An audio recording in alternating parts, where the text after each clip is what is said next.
Mic check. Mic check.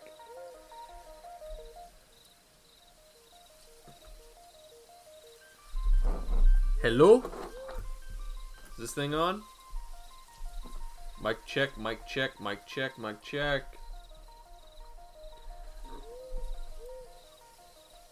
Hello. Hello. First time chatter. Bean bag of beans. How's everybody doing today? I see some usual suspects in the chat as well. How's everybody feeling? How you doing? It's been a week and a day since I've seen you. Yo, Beetle, first time catching a stream. Oh, dude, shout out Savage Boredom. I'm glad you could jump in. Feeling tight. I got a cute little drawing for us to work on today. And you know, some of you guys, because you follow me on Twitter, you saw I woke up and I was kind of on my haterade shit this morning. Because I think, I don't know, well, for one thing, I think I just have a screw loose, but I snapped. It's like something that I have been bitching about for weeks and weeks and weeks. I saw a prime example of first thing in the morning. I woke up, I saw it on my timeline, and I had to go hater mode. I love your hater takes, Beetle. Oh, what do you think? Should we just switch straight to face cam? I have actually something really fun for us to draw today that's very topical. Did you commit a hate crime? Technically. I mean, it wasn't a crime, but I was hating. Wait a minute, there's something bothering my foot. Hang on a second. Sorry, hang on, I gotta fix it.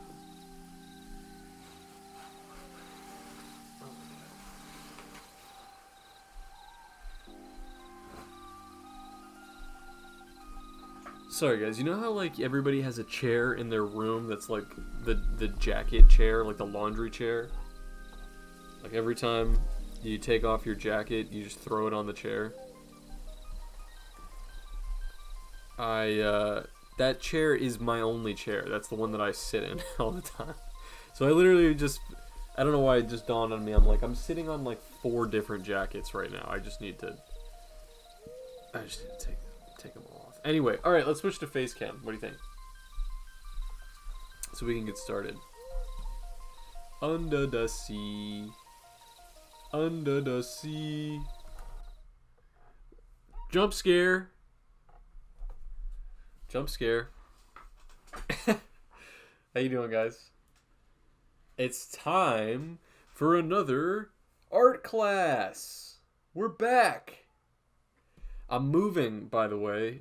Not like slowly but surely. I'm like moving things over to this new place. So that's why I couldn't do a stream yesterday.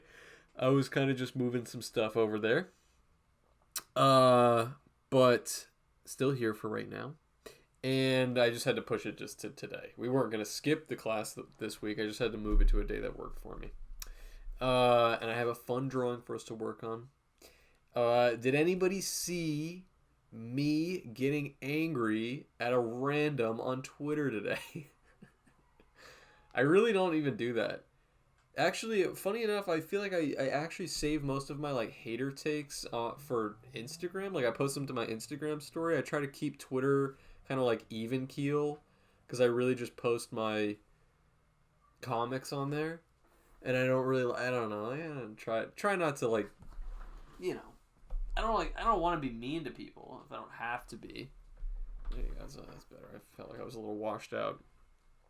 Was a random mad at you for tax evasion? No, because I did my taxes. I did them legally, so that would have been baseless. I forgot to put on my mustache. Oh my god! You know what's so funny? This is not even a joke. I actually had, the bit that I was gonna do this stream was I was gonna post a photo of myself.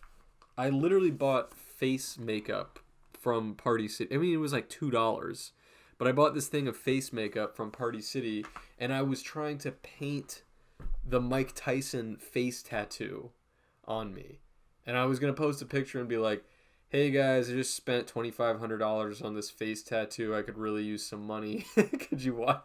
Can everybody come to my art class? And like 30 minutes before we went live, I just was in the bathroom holding up a picture of Mike Tyson. This picture. Look, I literally have it right here. I was literally just holding this photo up, and I was looking in the mirror, and I was like this back and forth. And then I finally put the phone down, and I like looked at myself, and I was like, this looks so bad. It was like not even. It didn't even read as the Mike Tyson face tattoo. So I was like, okay, maybe let me come back to this at another time. I think I need somebody else to do it for me. So I was like, I just washed it off. I was like, okay, this is a funny gag, but I'll try this another time. Anyway, that went straight in the trash. But yeah, but I did shave. It was getting itchy, and it's also really hot by me. Oh, and by the way, because I'm not moving very far away, but just in case, just blanket statement, my P.O. box is about to change. So if you were thinking about sending me something in my P.O. box, don't wait, because I have to move my, it's actually about to end anyway, so I'm going to buy a new P.O. box that's closer to my new place.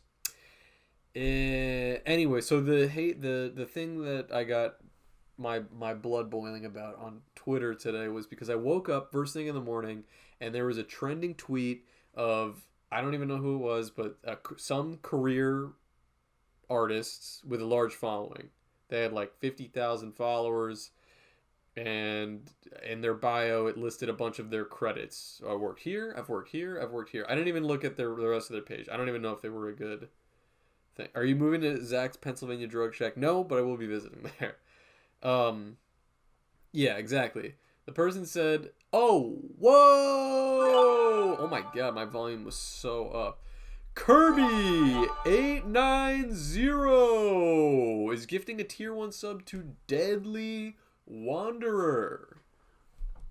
Kirby890, thank you for the gifted sub. We love you. And welcome, Deadly Wanderer. Let's go, Kirby! Thank you, brother. Thank you, my brother. Kerchow. Anyway, thank you. So yeah, this person was basically just like, they posted something because you guys saw that the whole thing is just top to bottom, like, okay, well, let me not talk over myself. Basically Marvel made some TV show, which I'm not going to watch. I don't know about you guys. I mean, I wasn't gonna watch it anyway, right? So I don't know why everybody's up in arms, because if I'm gonna watch it, that's the only thing that matters. If I haven't seen a show, it doesn't exist. So I don't know why everybody's getting angry about a show that I haven't seen. Marvel put out this stupid fucking, Captain and the Winter and his ex-wife or something with Samuel L. Jackson on the Secret Invasion. Sorry if there's any Marvel fanboys in the chat. It's okay. That's all right. I watched it on both Soy and Reddit.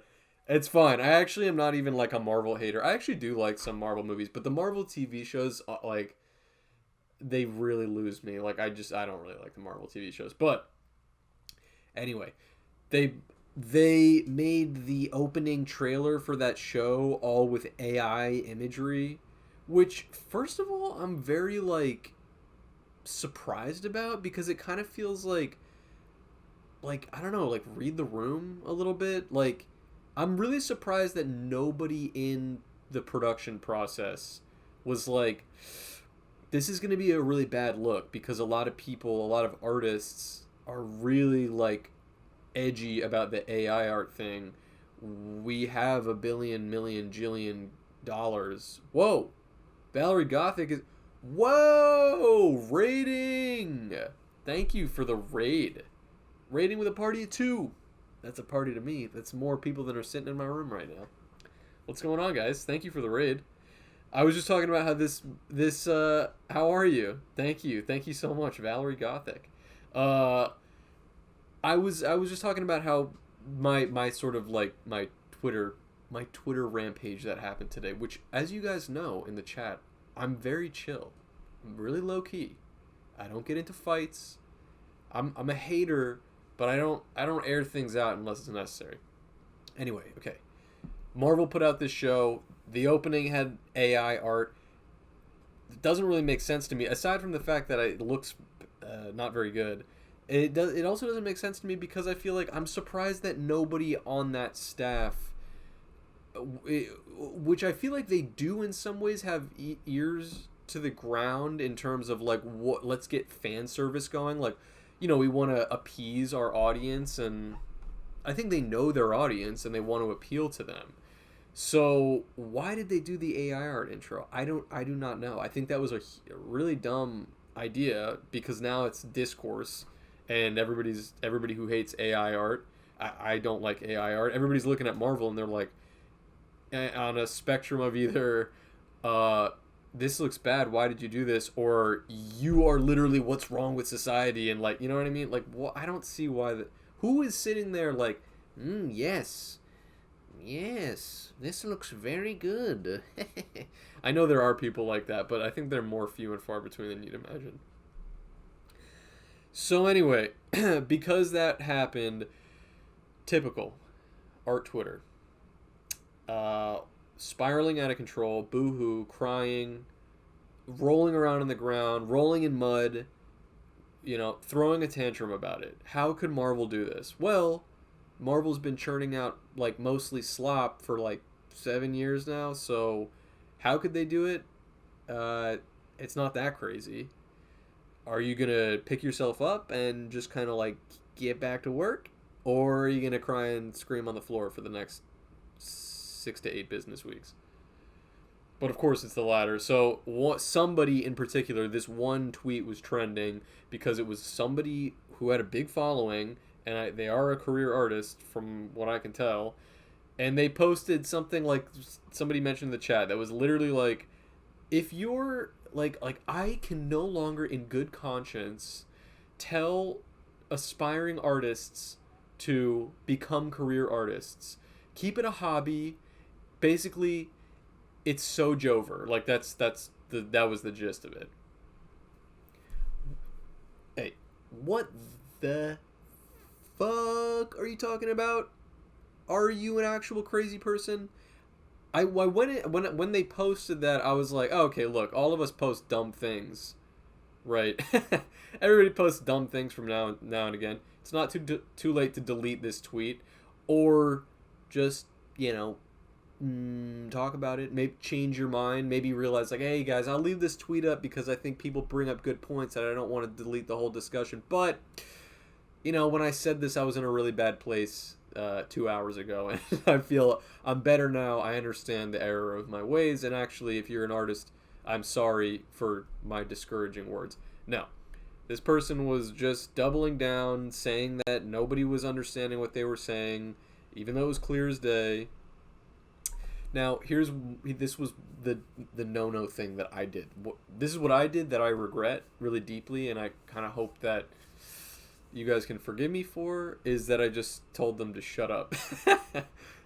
I didn't bring anything to the table. I just said like, dude, shut up, because it's I was like, it's the same shit that I'm always talking about. You guys that were here watching me last week, I posted that clip on my Twitter. If you want to go to my Twitter and just watch what the hell I just said, so I don't have to say it all again, you can go see it. But it was just me literally saying a week ago exactly what this was, which was like art Twitter loves to just do this, that every week there's a trending tweet or a hashtag that's just like, art broke me, art is suffering, no one can be an artist, Black Mirror, phone bad, internet bad, AI bad, if you're an artist, give up. Just everybody give up. I'm giving up, so everybody has to give up. I give up, so everybody has to give up. That's every week. Every week on art Twitter. That's correct, Bottling Sunshine. It is such a bummer, and it's so stupid. There is no worse person in the world. Not even struggling artist minus the artist.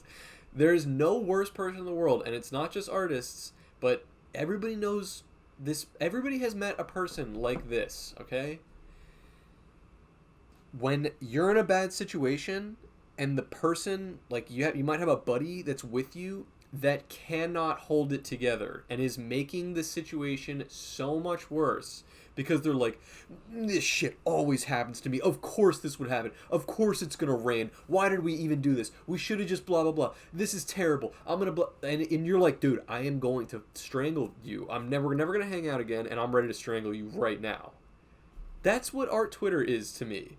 It's like everybody's just like, guys, like I can't get a job and I don't have any money, so everybody else get on the floor and roll around with me because I don't want to work. I don't like my life, so everybody else. Hey guys, here's some free game for you. This is a class, so I'm giving you free game anyway, but here's some more free game. Okay? Don't touch that dial. I'm about to give you some very important advice. If you take life advice from a bitter 38-year-old, guess what you're going to become? No offense to it's totally okay to be 38, but it's not okay to be a bitter 38-year-old. And if you are a bitter 38-year-old, you need to focus on yourself. I don't want you giving me advice. Ugh, keep that off of my fucking timeline. Beetle, how do you keep positivity in your life outside of art? Well, working out. If you're physically able, like in any capacity, to just get up and walk around or do any type of physical exercise, and you're not doing it, guys, you really, really should do that. Okay? Please get some exercise, especially if you're young. I mean, I'm going to go out on a limb and say most of the people that are in the chat are like fairly young. If you're young and you're physically able, please exercise, man. You don't have to become a bodybuilder. You don't have to start taking creatine and do all this crazy shit, but you got to go on a walk. You got to, like push yourself to do a little bit, some stuff. Yes, like Mr. Universe Squid said, get some sunlight if you can. I know some of you guys live in Seattle or like London or where the sun doesn't come out, but just going outside and getting fresh air. I do that. I try to work out almost every day, and if I don't work out, it's really, really rare that I have a day that I'm seriously cooped up in my room all the time. That's one. And also just, I think having, I think there are ways to have like a positive support system around you. You should also, I think a way to make yourself happier is not get too caught up in stranger stuff on the internet. Like, if you have friends or family or people near you that you like and you care about, you should be spending most of your time trying to make your little community happy and healthy, you know what I mean? Doing things with them, spending time with them, and not spending time on Twitter or like doom and gloom online. You know what I mean? I spend too much time on my phone. Everybody does it. I'm not even trying to say phone bad, but a really good way to kind of just have like a positive outlook on life sometimes is to remember what you actually have physically around you, because a lot of you guys have a lot more than, you might take it for granted sometimes. And it's easy, like, can you imagine how insane it is that we can look at our phone and something I'm really not trying to sound Black Mirror about it, or that like, are you lost in the world with me, but like, isn't it crazy that you can see something on your phone which it's metaphysical, like whatever is in it, actually what you're reading is not in the immediate vicinity as you, and it can ruin your whole day.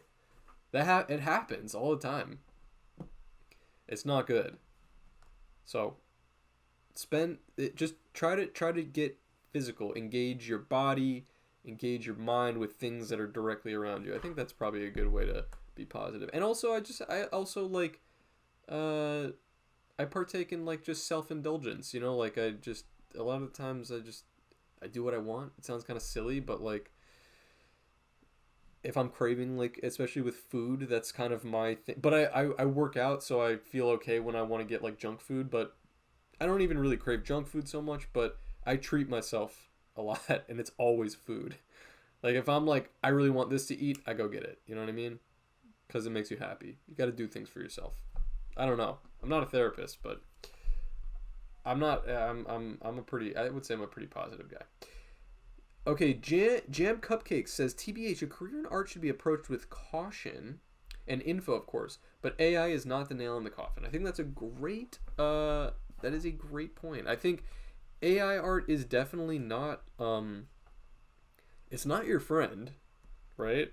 I don't think that, I don't think that AI is going anywhere, and I don't think that it's going to make our lives as artists easier. But I also don't think it's the apocalypse like some. And this is what I wanted to say. I was like, let me let this go on Twitter. I didn't want to say anything else about it. But the person that I said shut up to that person, which I was like, it was just the first thing that came to mind when I saw their tweet. And then somebody else responded, and which I really thought was like, I mean, some people I think just don't have very good reading, like critical thinking skills. And I'm not even saying that like you're not smart, but I do think sometimes people read into things incorrectly on Twitter. So I'm not really trying to target this person, but somebody responded to me and they were like, you support AI art, with one of those little slanted faces. And which I was like, what? How the fuck is that what you got out of this? But I wanted to say, how is that what you got from this? But I did just say, shut up. So it was really open ended. So but what I wasn't even gonna respond at first because I was like, let me not make a big stink about this. But then I saw that I just this little Twitter brain, I had to see it. I saw that comment got 1 like, and I was like, who is liking this? Who just jumped at the occasion to like this comment, discrediting what I'm saying, which is, dude, shut up. And it was the person, the OP, this artist that posted their rant that was like, if you're going to be a career artist, just give up. Just make it a hobby. Don't become a career artist. And I saw that obviously they saw what I wrote to shut up. They didn't like it. They saw somebody else was like, you like AI art? Which is obviously not true. You can go to my page and you can know immediately that I do not support AI art. I am an artist. Okay? Please. Get real. But she liked it, the comment. So then I was like, okay, well now I know you're watching me. So why don't I make things more clear for you? And then I said something that was just like, if you are a big time artist, if you have a platform of like 50,000 and you've already made a career out of art, don't you think it's a little fucking evil to be like looking down at everybody else, all these artists that are just starting out, and you're like, guys, I just checked, I'm here, I'm I got into the castle. It's almost like they step into the castle and then everybody else is trying to come in behind them, and they open the door and they peek out and they're just like, guys, you don't want to come in here. You don't want to come in here. It's bad. It's bad. You don't want to come in. You guys should just turn around. Okay, bye-bye. Like, who the hell are you to tell all of these artists that are just starting out? And the reason it also cut me deep is because I, like, nothing specific, but I know that I heard really pessimistic things about being a career artist, you know what I mean, when I was a lot younger and I was getting into art, from just auxiliary people, not like just people around me that were just like, it's really hard to be an artist, or it's like, you can't really make money in a career of art. People saying that, dude, that set me back easily a decade in terms of like becoming a career artist. And now look, I'm still like, I got a ways to go, but look, I'm doing it full time. I'm an artist now, all right? But could I have been doing it 10 years earlier if I didn't have it in my head that I wasn't going to be able to make it? Maybe.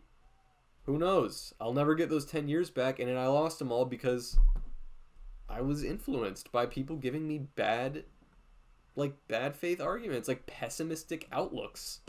Nobody needs to hear that shit, especially not right now.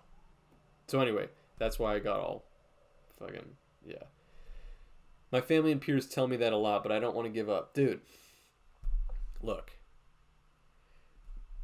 There's some factors at play. If they are not artists, you can love them with your whole heart, but if they themselves are not artists, you gotta be like, I mean, I still will have people like, just in case somebody's watching, I can't say who, but like occasionally I'll have somebody who's not a friend, but maybe like somebody who's a little bit older or something like that, that I see only occasionally. And they'll be like, "Oh, how's the art going?" And I'm like, "Dude, I mean, I can't complain. It's great. I have a phenomenal community, super supportive. I love what I do. It's been great, and the numbers are going up. I'm getting more followers on here. I'm getting more followers on there. It's been great. I'm loving it. I'm literally never take it for granted. It's beautiful. And then you still got that person that's just like, well, it's just a matter of like, how do you turn it into money? Like that's the hard part. And I immediately get this just like glaze over my eye. I know now to just be like, I'm just like, honestly, I'm doing fine. Thank you. I'm fine. Thank you for your unsolicited advice. I'm fine. You know what I mean? You got to just be able to tell people that sometimes. Because this person who's talking to me is not an artist. I don't think they've ever drawn something in their life. They have no interest in the art. They don't really have any investment in my art aside from the fact that they just know me. But they want to come in and be like, well, even though you made it this far, it's still hard to blah, blah, blah. Thank you. Thanks for the advice. Thanks a lot. I will consider that as I keep drawing for the next fucking 100 years. I will definitely remember that you gave me that little piece of advice. So, Phoenix in training, I don't know. If they are artists and they're trying to give you advice, that's the other thing, is that some people are actual artists and you can learn a little bit from their mistakes or whatever if you're on their same career path. But you should always look twice at unsolicited advice because I've gotten enough unsolicited advice in my life. Like, it's really not necessary. If I need advice, I will come to you. You know what I mean? The rest of it, save it. You do you. Eyes on your own paper. Okay. Anyway, I think that's all I was gonna say. Oh, the one other thing that I was gonna say was that then, somebody else like something. What the fuck was it? Something else triggered. I forget what it was. I think it was that person, the person who posted the original thing, liking the person's comment saying like, "Oh, you support AI art," like in response to me trying to like discredit me or something. It actually made me think more. Even I was like, I really don't. I was like, is this like a psyop? Like, did somebody pay you to say this? Because what are you getting out of this? Everybody's shitting on you who's another artist is basically saying, why the fuck would you post this? I'm just one of them. I don't know why you're even focusing on my comment. I mean, everybody else is saying the same thing. Why? And you're not standing down or you're just saying that people didn't understand you. Did somebody pay you to say this bullshit? What are you getting out of telling all of these small artists to give up or to just keep it like a hobby? Very strange. Very strange. Be suspicious of unsolicited advice, especially from bitter 38-year-olds. Okay. I hate how the first thing anyone says to a passion project is, you should sell these. Like, I don't want to have to monetize everything. It suddenly makes it a lot less fun. It's true. It's true.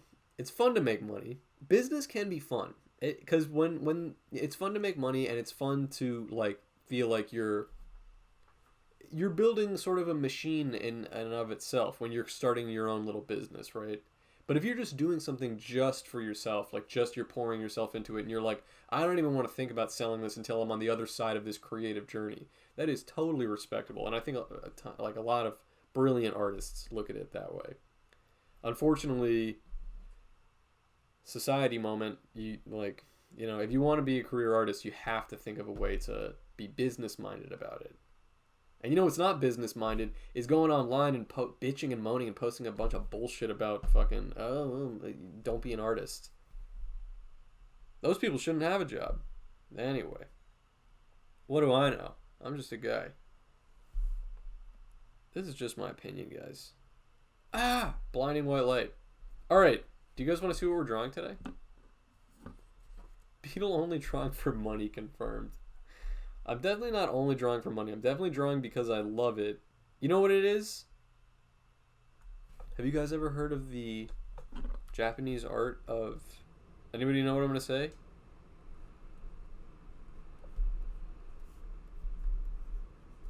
Ikigai. You guys know what that is? Not bukkake. I think I spelled it right. Anybody ever hear of this? Google this, guys. I can explain it to you in a sec. Ikigai? A guy who's icky. Okay, I'm gonna tell you right now what Ikigai is. I know there's people that are here for the art class, and we're gonna get started on the art in a second. But let me school you guys real quick. All right. Shout out to my old coworker from last year or a couple years ago, Mateo. He told me about this, and it is very fresh, and I think about it a lot, especially when I'm doing this art shit. This is great for career artists, okay? I'm gonna pull this up so you guys can see. Hang on a sec. Save image. Ikigai. Bear with me. Bear with me.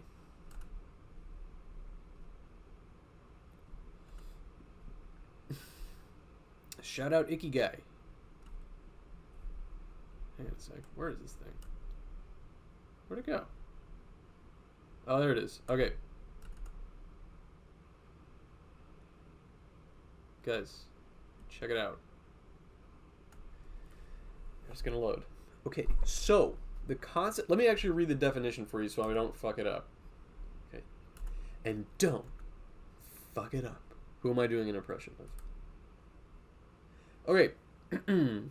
Ikigai, which is the literal definition is a reason for being, is a Japanese concept referring to something that gives a person a sense of purpose, a reason for living.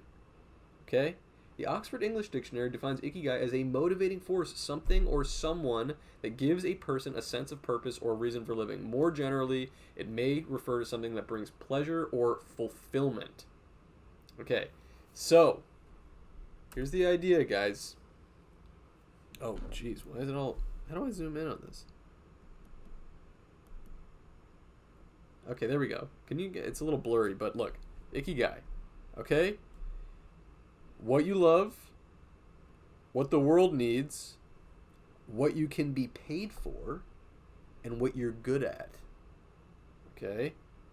I think some people, a lot of people go their whole life and can't find something that's in there. What do you love to do? What does the world need? What can you be paid for? And what are you good at? And look, when you meet these two in the middle, what are you good at and what do you love? That's a passion. What do you love and what does the world need? That's a mission. What does the world need and what can you be paid for is a vocation, right? That's a job, in other words. What can you be paid for and what are you good at? That's a profession. That's a job that you're really good at. And then you got in between here, if you mix a passion and a profession, satisfaction, but feeling of uselessness. Because you feel like, why do people need what I'm doing, right? Right here, passion and mission, you've got delight and what is this? Delight and fullness, but no wealth, right? Because you can't get paid for it. A passion and a mission, but you can't get paid. That kind of sucks. You need that. What does the world need and what can you get paid for? Oh, no, sorry. What is this? A mission and a vocation. You mix that together. Excitement and complacency, but sense of uncertainty, right? Because maybe you're not very good at it, And then in here, let's see, vocation, profession, comfortable, but feeling of emptiness. I've been there. I've been there a bunch. I've had, probably my most recent job was something like that before I left. I was pretty good at it, and I got paid for it, but I was feeling empty. But when you mix all of these together, you find Ikigai. What you love, what the world needs, what you can be paid for, and what you are good at. Now, some of this stuff is subjective, or it might even come, you know what I mean? It's not binary. Like some of you guys maybe you like something or don't love it. Maybe you're pretty good at it, you know what I mean? Or maybe you don't get paid that much, but you can get paid for it. But if you have all these things, then you feel fulfilled, right? So for me right now, whoa! Sass Comics subscribed at tier 2. They've subscribed for 4 months. They're on a 4-month streak. Dude, I love you. I love you. Thank you for the sub. Sass Comics. Thank you. So anyway, in my mind, my ikigai is art, making my art. I'm making drawings, like making the comics. Does the world need it? Questionable. But I'm going to tell myself that they do because I think that people like it. And I want to say people need it because, like, without sounding too, pompous about it, but it's like, I don't think anybody does it exactly like I do it. So if I don't do it, then then they don't exist, right? Like, then the comics don't exist, and it seems like people really like them. So I'm going to say the world does need it, because if I don't do it, who's going to do it? There's a lot of amazing comic artists, but there's only one Beetle Moses. And the world does need to laugh. That's true. I think that's true. What I can be paid for, well, that's recent, right? I mean, I'm just now getting there. What am I good at? Well, questionable at best. But I do love to do it. This one is at the what do we love? That one is the strongest. Like, definitely above all else. But the world, I think, does need it. I can get paid a little bit for it, and I think I'm pretty good at it. So, there you go. That's my ikigai.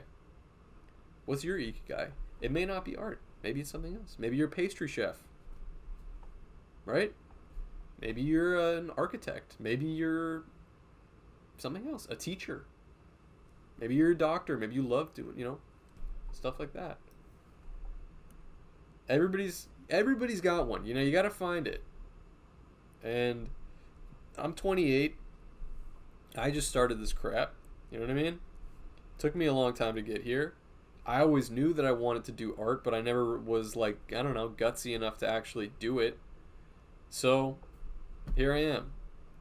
Why did we get onto Ikigai? Can anybody remember why we started talking about it in the first place? It's like, what's your Ikigai? Selling feet pics. Dude, the world needs it. You're getting paid for it. Love to do it. What's the fourth one? And you're good at it. That's Ikigai, baby. Oh, bit of an off-topic question, but do you use CSP for animation? I want to get into it, and I have CSP, but never use it. I have never used CSP for animation. Actually, if I'm being totally honest, the only time I use CSP is for these classes. Actually, that's not true. I have done some comics on here now, but it's I think you can use CSP for it. It is a very robust program. So I can't give you advice on it because I've never done it, but I believe that you can. I think that you can do it. Let's see. Thinking about a guy who made Killer Bean. What is that? You were talking about the career artist on Twitter. Yeah. Oh, yeah. So there you go. So here's this Yahoo comes on Twitter and they're like, guys, give up. I've already made it as an artist, and I have a platform of 50,000 people, and all of you guys that are just starting art, I'm so sorry, but, like, that's it. It's over. I know, it's so sad. I was the last artist that was going to make it, and now nobody else can. It's not my fault. It's because, look, Marvel, it's not my fault, but none of you guys can be artists now. You can make birdhouses. I was like, dude, I was with this person, I was like, dude, it really warranted a dude shut up. And the fact that they didn't, like, actually respond or want to say or have any further argument tells me that they're either getting paid to post some stupid crap like that, or they're just doing it to be a troll. Like, I don't fucking know. Anyway, it ain't my problem. That's a stranger on the internet. Well, here, this is the only the only thing that pisses me off is that my Ikigai's Daily Beetle Showcase. I was wondering, where was the Beetle Showcase? Where was the Beetle Showcase? The last thing I'll say about it, I promise, and then I'm done, is that, of course, then I posted my thing, which was supposed to be kind of like, hey, pick yourself up by the bootstraps, kid. My video of just me, like, art Twitter is a bunch of whiny bitches, which is 100% true. How unbelievable. I've been alive 28 years. I probably will be wrong one day, but it hasn't happened yet. I've never been wrong. I'm always right. But of course, that one is like, people want to just roll around the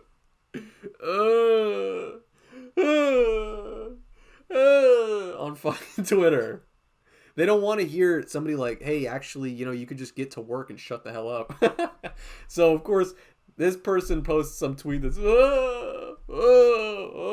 it's got fucking 10,000 likes. And I post my thing that's like, actually, what if you just draw and stop being a little bitch? And it's got like 100 likes. But if it helps one person, I was never wrong. I've never been wrong. Bug fact. And the chat is like, okay, bug fact time. All right, my Ikigai is Daily Beetle Showcase. Let's fucking go. This time we're going to look at a very funky guy, a very weird boy. A boy who is drawing best, but also, and most importantly, a very borzoi boy. A boyzoi, I'd say. I've talked about the giraffe beetle before, but never the New Zealand giraffe weevil, which, yeah, it's him. The New Zealand giraffe weevil. Let's see. Wait, hang on a second. I gotta get to the internet. I didn't mean it like that. Mr. Universe Squad. That's okay. I'm just pulling you like. Okay, let's see here. What was it? The New Zealand giraffe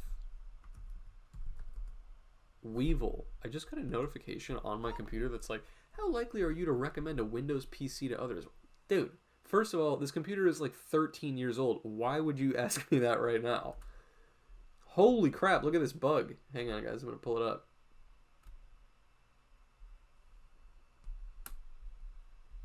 I haven't had this computer for 13 years, but it's really old. I bought it, and it was already old. Good Christ, man. What? This is an insane bug. The placement of his eyes is really funny, too. Look at the size of this thing. Oh, my God. Look at this guy. And the fact that his eyes are right here is funny to me. Oh, my. Great suggestion today, Natty. Did I post that I was live on Instagram? Did anybody come from Instagram? I can't remember if I did. It's too late now. It doesn't matter. All right, let's see. Whoa. I'm going to click. Oh, this one's a little bit more normal, but he's still really cute. Why do I feel like that would give like a very painful bite or something? This is really, it's kind of like a stick bug, but it's like mostly, there's more bug than stick, but there's a lot of stick. Great suggestion. Thank you, Natty the Panda. We got to get back to drawing bugs one of these days. We haven't done a bug drawing class in a little bit. You did. Okay, good. Guys, I have a very topical drawing for us to make today. Okay? You guys heard about this submarine shit? Alright? I know it's kind of soon to maybe be making a little spoof, a little gag about it. But I really couldn't think of anything that, like... excuse me, I'm exhausted. I really couldn't think of anything that was, like... I don't know. A comic about it in time. And you know how stuff is like... Oh, my work here is done. BRB, getting food because me hungry. I salute you, soldier. Natty the Panda. I feel like it's the only thing I've seen on Twitter recently. I know. And I kind of feel like the kind of annoying thing about Twitter, and it's annoying, but it's also like, it's just the way it is that the only way, if you really want to do crazy numbers on Twitter, it has to be about something topical these days. It wasn't always like that. Like I felt like when I first joined Twitter and I was posting comics, I had ones that popped off that were just funny, goofy. People just wanted to be goofy, but people don't want to be goofy anymore. They just want to talk about current events. So if it's not referencing a movie or something that literally just happened, forget it. And I'm still posting there anyway, but stuff like this, like with the submarine, I'm like, I know that there's a joke. I know that there's a joke, but I couldn't like. I just couldn't think of anything without it feeling too like forced or whatever. So I don't know, but I did just tonight. Well, now rip to those guys because apparently they announced that they found debris, so they're deceased. Uh, I've heard a little about it. Is it about someone's missing underwater? I couldn't give you the full details, but apparently, from what I've heard on Twitter, I think it was like a handful of, not even a handful. I think it was like four like billionaires. Like, speaking of water, hydration time. Everybody, let's drink water. Water time. I got my Yeti. Mm. Mm. Nice. Nice. I needed that. Thank you for reminding me, Deadly Wanderer. Anyway, oh, it's five. Okay, I think it was five. It was five billionaires according to Special Dedication. The only source that I go to for hard hitting news. My own Twitch chat. Five billionaires. They got into what literally looked like a Campbell's soup can. Like that exact size. It was like a clown car. Five of them got in there. Okay, according to regular D Dragon. He was a CEO, three billionaires, and one of the billionaires' 19-year-old son. Spin Sour. Spin Sour. Hi, Beetle Moses. I'm back. Hey, how you doing? Beetle Moses. That's funny. That almost reads like the beginning of a joke. So a CEO, three billionaires, and one of the billionaires' 19-year-old son get into a Campbell's soup can at the bottom of the ocean. So, yeah, they went in there, and I guess it went off the grid like an hour into their journey or something. And then, I don't know. I guess they couldn't find it. First of all, I don't understand how that really happens to begin with. Because, for one thing, why wouldn't you have like a really powerful GPS tracker on that, like for this exact purpose, that if something happened, they would be able to find it? Or maybe it did, but they went off the grid and they were like, well, they must be trapped because we haven't heard from them. We don't know where they're at, and they couldn't locate them. And they had only like 90 hours of oxygen. God, it sounds like a horror movie. Now they're saying that it imploded, like the pressure. It wasn't ready for the pressure, and they got to a certain point, and I think it was like literally in a nanosecond, it literally like just crunched in on itself and exploded at like the temperature of the sun. And as main Game Boy has pointed out, it was controlled by a Logitech controller, a video game controller, which is what a lot of people are memeing about too. Although I do think that I've actually also heard just from Twitter that that's not like too uncommon, but it does seem really silly. Like, shouldn't there be something a little bit more official than that? I guess not. So, it wasn't shitty. It was just wireless. I don't know. Anyway, yeah, that is stupid. But so, anyway, so they, oh, it was wireless off-brand. I guess that's what it was. Interesting. So, anyway, they were worried that maybe they were lost out there and that they needed to retrieve them and they were running out of oxygen. But then this morning, I think they found a like little field of debris, either at the surface of the water or washed up, or I don't know where, that they were believed to be the pieces of the submarine. And I mean, when you're in a submarine and you're like 3,000 feet below the 3,000 meters, mind you, below the surface of the ocean, it's not like a little piece just, oh, we lost a piece. If one little bit cracks, the whole thing is like, I don't even know what the pressure is around you at that point, but it closes in on itself so fast, nobody even knows what happened. So, yeah, I'm pretty sure they all died instantly. Horrifying. I think they paid like apparently $250,000 to go on there to go see the wreckage of the Titanic. Like that was the goal. They each paid $250,000 to get on it. Let me tell you something right now. You couldn't pay me, I'm not even kidding, $250,000 to get into. You couldn't pay me to get into a submarine that looked like that to the bottom of the ocean. There is literally no chance in hell. There's no dollar amount that I would do. I'd be like, no. I'll either die or I'll have a panic attack and then you won't be able to get me to the surface fast enough and I'll die like that anyway. If only Elon got in that sub, huh? I can't comment on that. Can't comment on that. But, yeah. Apparently they signed a waiver that mentioned death 3 times on the first page. Well, I mean, whoever wrote that waiver did a damn good job because, yeah, they definitely died. I mean, there was no question they were dying. And then that's the thing is, then they were doing like news interviews with guys that were, I don't know, Coast Guard or whoever, like submarine specialists. And they were basically like, so what are the odds that we find them? And the guy's like basically 0. And they're like, oh, okay. And so if we find them, what do we do next? And he's like, I don't know.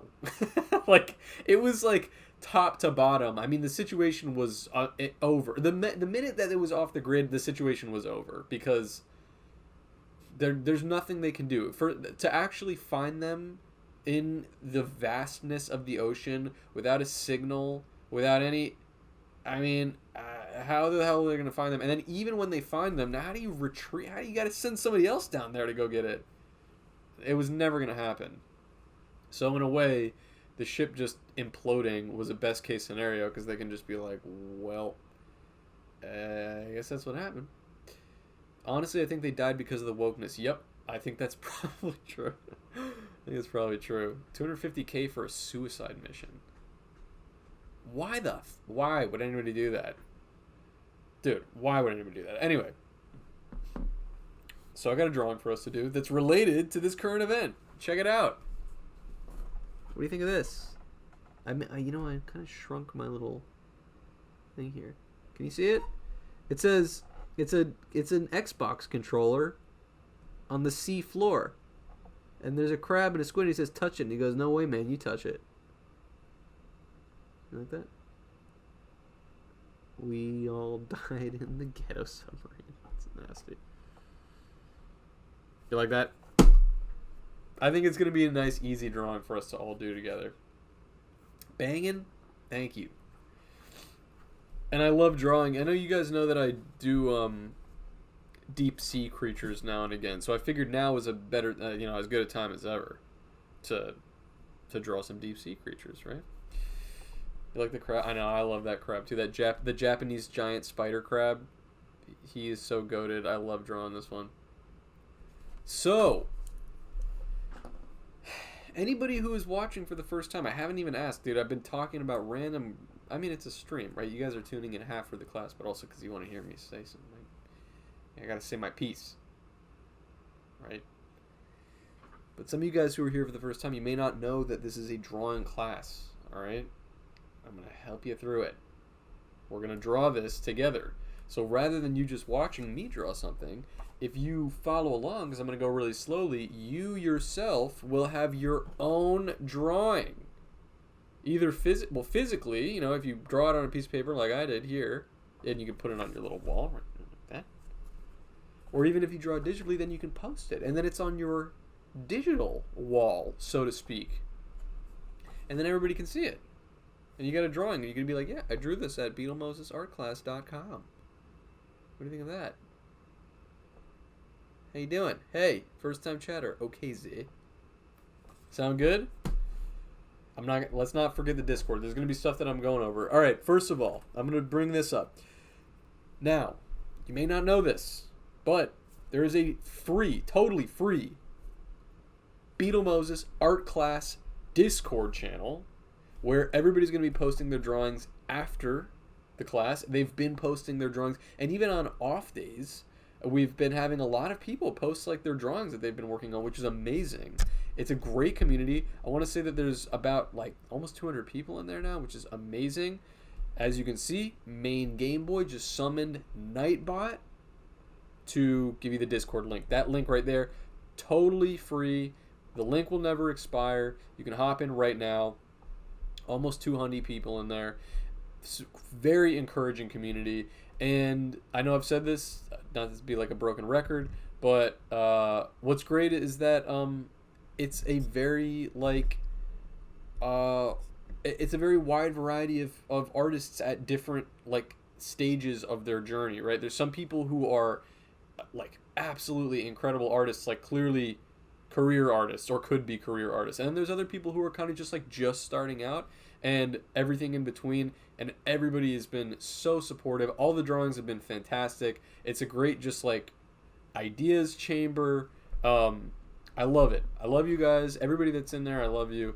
And if you're watching the stream and you'd like to jump in and be a part of that community too, it's totally free. You can just jump right in. And then you got a little art class Discord right there.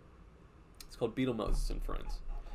What am I forgetting? Let's get into the commandments. So when you're drawing along today, I'm a poo-poo drawer, but I downloaded a SketchUp on my tablet and I've been doodling while you've been talking. It's fun, excited to try. Hell yeah. That's great. But you already broke the first commandment. Number 1, don't be too hard on yourself, all right? Language like I'm a poo-poo drawer is not helpful. It's not helpful to you or anybody. I love you, Savage Boredom. I'm not trying to call you out specifically, but it's just because we're talking about the commandments, I got to point it out. All right? I got to tell you. Don't be too hard on yourself. No, I mean, I've been drawing piles of poo-poo. Whoa, Sass Comics! It's gifting a tier 2 sub to Cathedral Junkie. Sass Comics, thank you for gifting a tier 2 sub to Cathedral_Junkie. Welcome to the community. Thank you, Sass Comics. Thank you. Thank you, my brother. I used to be so hard on my art thanks to my art school professors. Took a while to get out of that mindset. Look, I was looking back at this commandments list recently, okay? Today, as a matter of fact, because I posted that clip to my Twitter, and I thought when I posted it, I'm like, it's interesting. I have the commandments right there on the screen in that clip that I posted, and I was like, it's interesting. Some people are going to be like, maybe the first time they've seen this image or the commandments, and they might be like, what is that? And I was like, are these commandments still good, or I've just been saying it over and over again? But I think it is a good distinction in here that it says don't be too hard on yourself. It doesn't say don't be hard on yourself. It just says don't be too hard on yourself, because it's okay to have a little fire under your ass, and when you draw something, it's okay for you to look at it and be like, I could do better. I could do better next time. But that's not you being too hard on yourself. That's you encouraging yourself, right? That's the mindset that you should have. Don't be too hard on yourself. When you're drawing along today, and if you're halfway through the drawing, if you just started, once you're finished with it, I don't want to hear anything in the chat or in the Discord that's like, I suck at drawing, I'm bad at drawing, sorry guys, I'm going to post this here anyway, or whatever, but I'm not going to draw again next time. Totally unhelpful. It's never true. Everybody's drawings have been phenomenal. All right? And it's just not helpful. If you finish the drawing and you're at the other side of it and you're like, this really didn't come out how it looked in my head, that's okay. Like Eggs0759 has just said, that is how you get better. It's okay to look at drawings and be like, I really think I could have done better. And if you need advice, I mean, honestly, I think that community is there for that. Now, I would say you guys don't be giving unsolicited advice to people. If somebody posts something and you're like, you made their butt too big, don't do that. But if somebody posts something and they're like, I'd actually appreciate a little bit of constructive feedback. I'm not so happy with how this one came out. That's okay. That's, I think, a really good conversation to have among an art community. That's okay. All right? But don't be too hard on yourself. It's not helpful. Number 2, go at your own pace. Okay? I'm going to be drawing pretty slowly. I'm going to go line by line, just explaining each shape. But if I breeze through something, or if I go too quick, or something doesn't make sense, I'm watching the chat, as you can see. So don't be shy. You can absolutely hop in there and just be like, hey, can you run through that again? I didn't catch that. I need to do that again. I'll totally go back and we'll do it until you get it. All right? And then number 3, try new things. It's how you get better. You guys have been so good about this, but especially this one is for on days off, right? So if you have an idea in your head that you want to draw something, but it feels like outside of your comfort zone, you should do that. You should not feel discouraged by that. You should absolutely welcome ideas that are outside of your comfort zone. Because, you guys, you know the script. I say the same thing every episode. You guys who have been watching, you already know what I'm going to say, right? About a reference? Anybody want to say what I'm going to say? Literally say the same thing every single time. I know you guys are like, oh my God, please don't say it again. But I'm going to say it again. The first time that you draw something, you might need a reference. You might have to look up a reference photo. If you're like, I want to draw a gorilla smoking a pipe, but I've never drawn a gorilla before and I don't really know what a pipe looks like. Pull up a reference photo. I do it all the time. I actually usually pull up, I pick multiple reference photos. That's it. Special dedication, got it. Use a reference. First time. And the first time you finish it, you're going to be like, it came out a little bit wobbly, but it's okay. The second time, use a reference, and you'll be like, wow, this came out pretty good. And the third time, you won't even need the reference. It will be in your bag permanently. It's like getting on a bike. You never forget. It's that easy. But the first step is finding that thing that's outside of your comfort zone and taking the step to actually draw it for the first time. Those are the Beetle commandments. I'll pull them up if anybody gets cranky in the chat. So, if anybody missed, like 5 minutes ago when I showed it, we're going to draw the Xbox controller at the bottom of the ocean. Okay?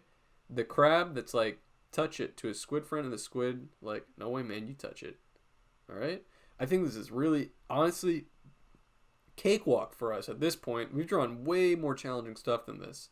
But some of the shapes are a little bit like, especially I think the controller, it's a little bit wacky. So we're just going to walk through that. And since it's the foremost object, we're going to start with it. Okay. Now, grab your pen and grab your paper. The controller is a bit thick. I kind of almost drew it like a GameCube controller because I was a GameCube kid. All right, here's how we're going to do it. We're going to start with the handle, which is this U shape that's just on its side. Like that. That's the first little ergonomic, grippy bit. All right. And now it's got these 2 little bumps underneath, okay? Shallow U's. And they're vaguely facing the same direction. And what I mean by that is like pointed slightly in that direction, okay? But they're shallow. 1. And another one right next to it. 2.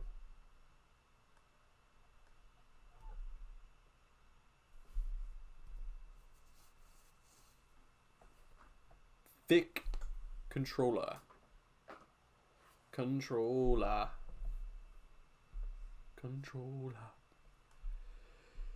Oh, the NBA draft just started. Ugh. Sorry, guys. Sorry. Very rude of me. I keep yawning. I don't know why. I just have not been sleeping right. Oh my God. I was cracking up at this. I think I saw it posted to Twitter, but it was so funny. It was like a repost. Somebody had screenshotted it, and it was like the guy Anthony from Queer Eye was doing. He like posted a partnership thing on his Instagram that was like with some sleep supplement. Like he's holding it in bed, and he's like, "I take this every night. Thank you, whatever sleep company." And he's like holding it. It's like melatonin gummies, and he's sitting there, and he looks like hell. Like his eyes are like dark, like circles, and he's just holding the sleep. And he's like, "I take these melatonin gummies every night." And somebody just like quote or like posted that image, I think, because it was like a screenshot from Instagram, and they posted it on Twitter or something, and it was like they were like, "We can clearly see that shit doesn't work." Oh my god, it was so good. So funny. Just the fact that it was that guy from Queer Eye too. He was just so funny. Because he's actually a really good looking guy. He just like looked so bad in that photo. Okay, anyway, we're going to make this sort of rounded L shape. See that? Because we're giving sort of a 3D look to this rounded handle. So the controller comes down and tucked. I'd recommend to be able to sleep properly thanks to the heat wave. Is that what it is? I don't even feel like my place is that hot. It's not hot. I'm just like, I really feel like for like a week I haven't slept right. I don't know what's going on. Maybe I'm not getting my vitamins or something. We're going to do this rounded L shape. Same exact thing right next to it. Right here. Rounded L, and it tucks in about third of the way up on the backside there. Too much coffee? Could be. I actually think today maybe I didn't have enough coffee, so maybe I will sleep well tonight. Also, while we're right here, you can draw the joystick controllers, which are, what would I call this? It's an oval, but it's squished a little bit at the bottom. Like, I'm actually drawing like a mushroom shape, but rounded at the edges. See what I mean?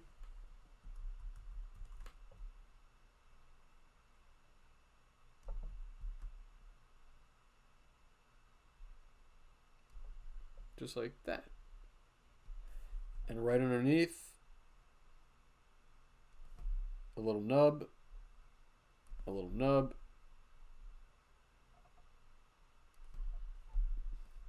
and then a C, surrounding each of those. Can we get a scale check? Yeah, I don't even know if I'm like to scale. Yeah, like right now I'm drawing my thing in the middle of the drawing so you guys can see it and my big dumb head isn't blocking it, but realistically, here's where I drew it. You really want this, I mean, because the controller is very much in the foreground, half of the page are the critters, half of the page is the controller. So I would frame it that way. Just make the, if you want to draw like a line at the halfway point, basically, like a soft line, or even just mentally, that's where the controller is going to go. I'm going to have to move mine probably, like I might even do that right now. To like here. Got it? But I just want you guys to be able to see what I'm doing. Okay, all right. Now, we're going to do the other leg, which is just the same shape that we made right here, coming out from the bottom kind of corner here. All right. And it goes all the way up and around like that.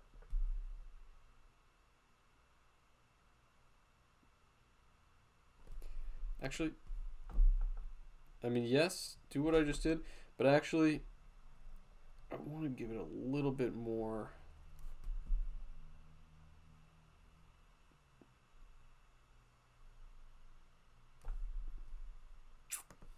don't love how that's happening. I didn't like how tall I made it. I just wanted to make it a little bit more squished. That's better. What is this? OMG, OMG, click the link.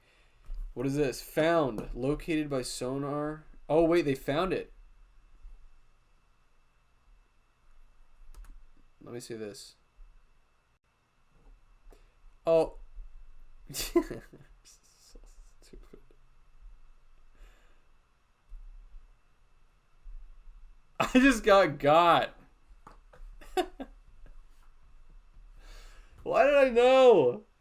Almost. You almost got me. I'm not scrolling. I'm not scrolling.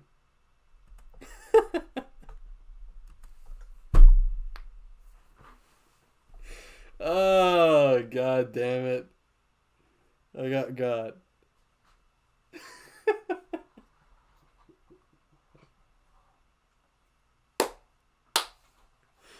Oh, that was good.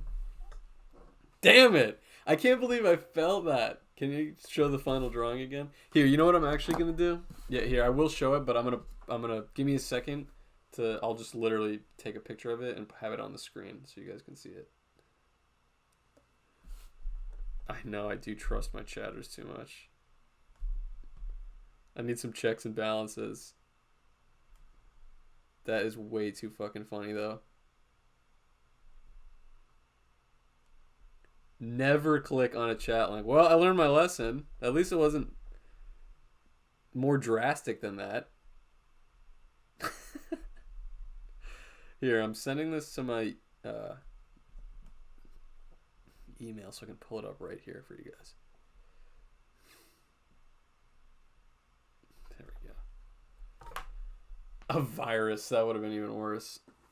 Well, I was looking at the link, so it said like, "Oh, that we found." I found the. It was like the submersible, or what found like the shipwreck was found. I was like, I can't believe I fell for that shit. All right. Oh, hey guys, what do you think of this, by the way? Wait a minute.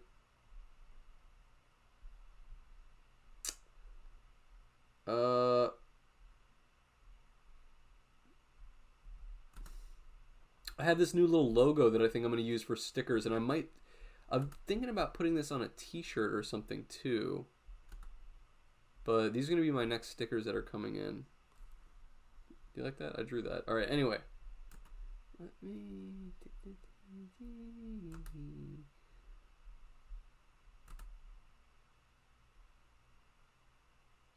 Okay, JPEG, I got it there. Got. Oh, somebody clipped that? That's hilarious. I'm really glad. Those are fresh. Looks fire. Oh, thank you. Yeah, no, I really like the way that...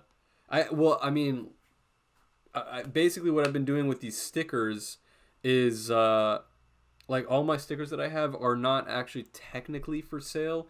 You get them for free with a print order. So that's what these are going to be. And I just ordered like 250 of these, but the company that I use that makes them take a very long time to send them. So I don't think I'm going to get them for another like maybe even 2 weeks. But yeah, I really like this logo. I had this in a few different like color variations, but I was like, oh yeah, I thought this would be cool for something. So it will be available as stickers. Technically if you place an order now, because I don't have any stickers right now, it will come with this one. I just don't have any on hand right now. All right. Let's see. Import image.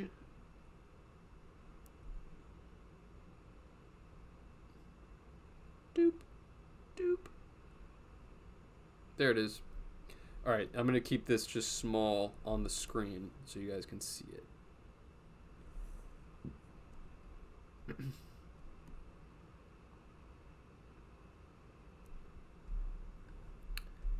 I wonder if there's... it doesn't matter. All right.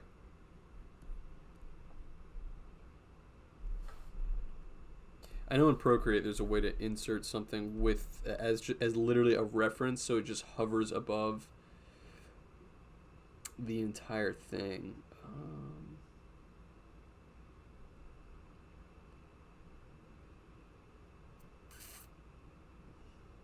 Yeah. If anybody knows how to do that. Oh, wait, man. Is it here? Canvas, workspace. It doesn't matter. It's alright. It's alright. Okay. Let's keep drawing this controller here. Oh my god, I can't believe I got. Alright, so the next bit is it's got these four ovals, because remember, looking at it from a front, it's 4 circles, but on its side, they're at like a slight tilt. It's the Xbox layout. It's got these little buttons here, right? Or actually, what does an Xbox have? It has the center circle. I don't have an Xbox. Oh, but it wouldn't even have the X logo on it, right? Because it's Logitech. So yeah, get some stupid crap. 2 little rectangles. Pure ref for PC. It's funny, it's built right into Procreate. Like, I can literally just import something so that even if I'm like zooming in or moving around, it's always like just floating right on the screen there. Alright, and then this bit, it's a little bit more challenging, alright? Don't get frustrated. Even when I drew it, it didn't come out perfect, as you can see right here, but it is we're drawing the joystick, or what do you call this? The D-pad, basically. Alright? It's a cross, but you want to draw it at like a slight tilt. It's not an easy shape to get exactly right, but if you're patient, you'll get it. Now, what I'm doing here is making it 3D, which is not really necessary. It actually kind of makes it look worse, so we're going to get rid of that. Oh, look at that. Mr. Beetle, sorry I'm late. That's okay, Staffel Waffle. Chapman. The actual controller is the top result. If you just Google Logitech controller, they're on sale on Amazon. It's really that. They bought like the cheapy one. That's embarrassing, honestly. Imagine you accidentally click like I don't know, I'm thinking in terms of GameCube controller. But you know, there's like the Z button where it's like questionable, like what does this button even do? Like you click it and it just like that was like they're like, oh, I forgot we programmed that as like the implode button. Okay, let's move this over right here. And actually,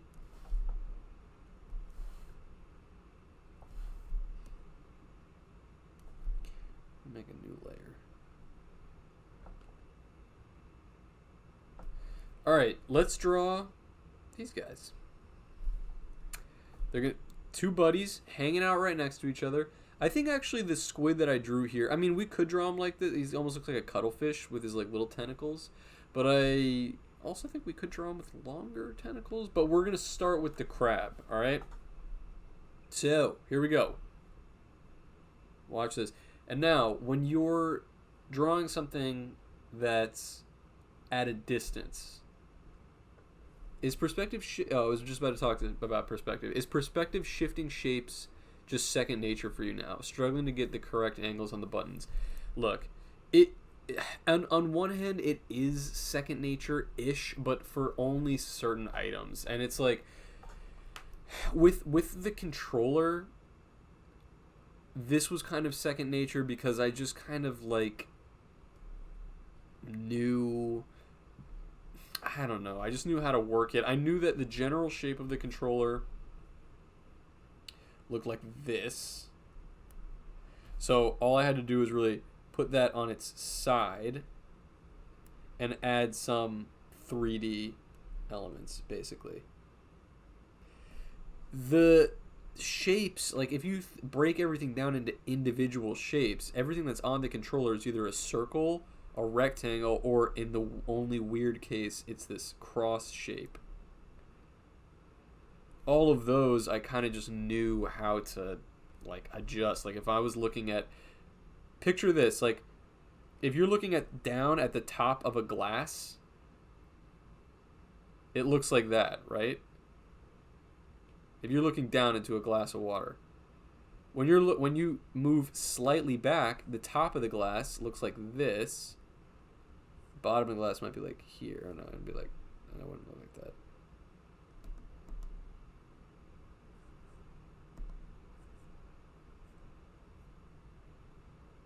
Right, here's the bottom of the glass. Now this perspective shifts slightly, but I'm just looking at it, break it down to the circles. Glass at a distance, glass from above. Most shapes, you can kind of break it down to that. Like if you're looking at it from a different angle, it's pretty much just, you squish it, basically. And that's kind of just what I did with these controllers. Now, with the perspective I was going to talk about with these creatures that we're about to draw, they're going to be a little bit smaller. And actually in the drawing, as you can see, they're not connected. The only thing that suggests that the GameCube controller or the Xbox controller is closer is because, one, it's larger, and two, the eye line. But also because it's lower. It looks like it's on a lower plane. So these guys, we're going to draw them slightly up, closer to where the top of the controller is. And it helps that they happen to be looking forward at the controller. Got it? EU bedtime, have fun, folks. Mesut Kaya. Shout out. Fantastic comic artist. Sleep tight. Love you. Thank you for coming in. What is this? Good night, Mesut. All right, let's draw this. So I'm gonna teach you guys how to draw this little Krabby Crab. Okay, here's how we do it. Start up here, and he's on legs, so you know you can kind of pick how you're gonna have him standing. But it starts with these two sort of bean hot dog shapes, and then these little U's inside.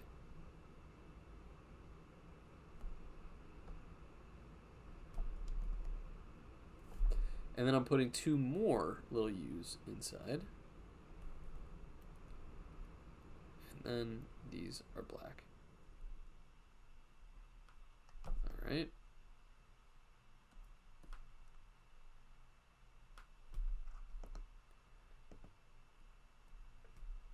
Those are the eyes. Now, just below it,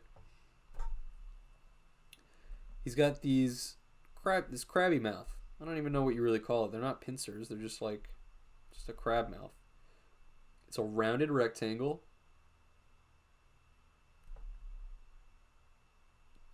Two smaller ones. And another one. It's the same length as the first. 1, 2, 3, 4.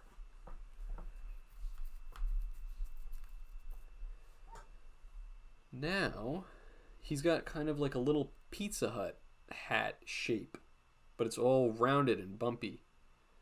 So connect the eyes with a little line.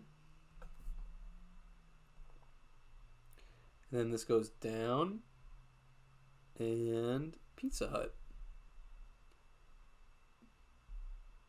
Nobody out pizzas the Hut. Yo, Donna Bran! He made it. What are you doing? Okay. Done. Now, before you draw the bottom part of his body, notice that his arm is foremost, further up. So we want to draw that first, all right? So give yourself just a little room, okay? It's still a tiny body.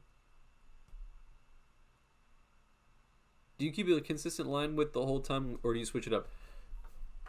It's a style choice. Personally, I prefer to have my drawings have the same line width throughout.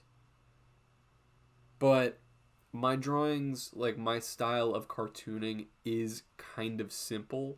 So it's a personal choice. There are a lot of artists that are going to use, like when I'm obviously like if I'm painting, if I'm doing a painting, I'm using different brush sizes.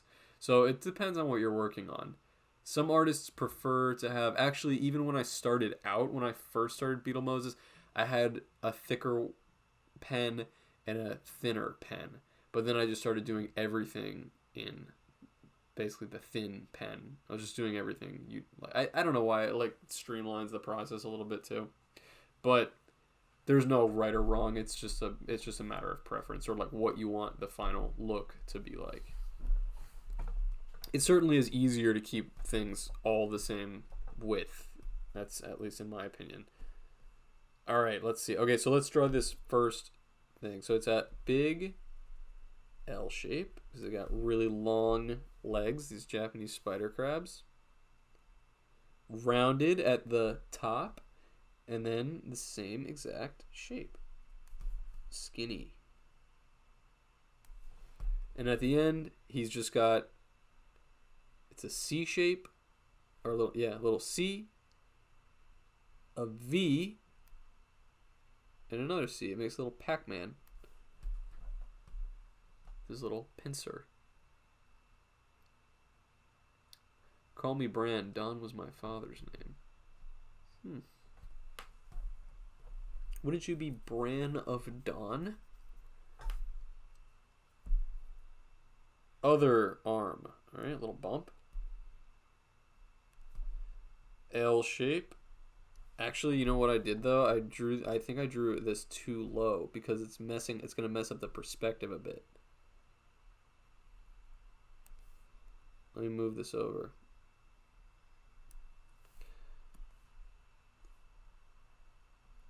Do you see what I mean? I don't want when it's down here, it kind of messes up we want him to be back here because the plane let me draw, you know what, this is going to help. Because it's going to, doing something visually is going to help better than me saying this. Okay. This is the plane that we're existing on right now.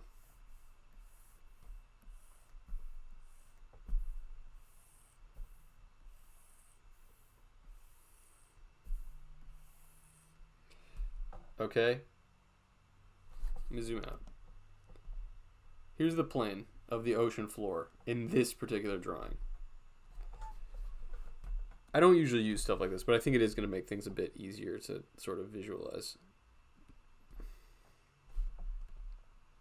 We have the GameCube or the Xbox controller is sitting on this plane, which means that I don't want the crab existing on the same line as the lowest part of this controller because I want the crab to be positioned farther back than that. So I want to just inch him back a little bit so that he's a couple clicks away from this bit of the controller. Hey, are you recording? I am recording. Thank you. Does that make sense? It's really hard for me to explain. That's why I kind of drew this little like thing. Yeah, whoa, back up, Mr. Krabs. It's hard for me to like verbalize exactly, but having the little plane I think helps to draw them a bit. I'll leave it there just to kind of keep things. So for all of us, for me included, honestly. All right, let's keep drawing. You guys got both arms? I know I kind of breezed through those. We're going to draw the bottom of his little body, which is just this sort of U shape. Looking good. And then he's got kind of this little, it's like his plate, his armor. Made these little like sort of squiggly lines to kind of just make armor shape.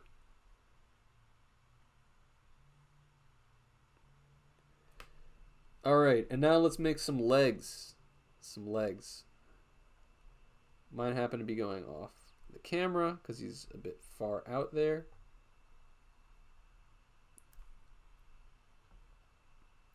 But I'm just making these L shapes. L shapes. And make sure that each one is smaller than the one in front of it. It's part of the perspective.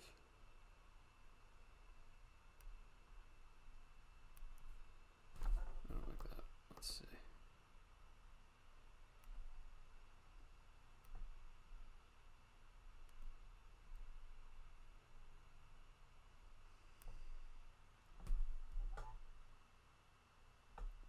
Cool. Let's color this guy in.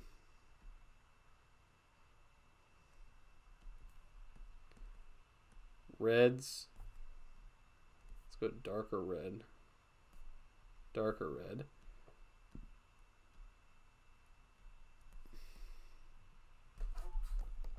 He's got kind of this lighter underbelly color.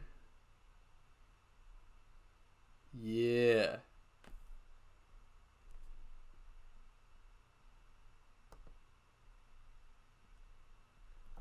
Nice.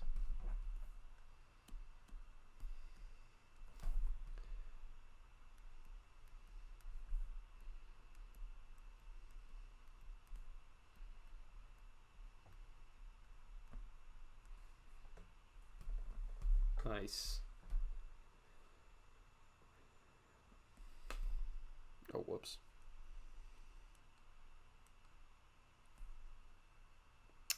All right, let's draw Mr. Squid.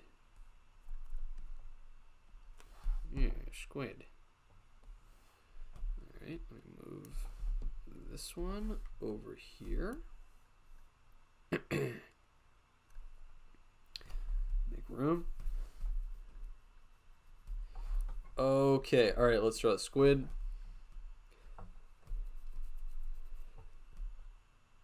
Looking good, actually.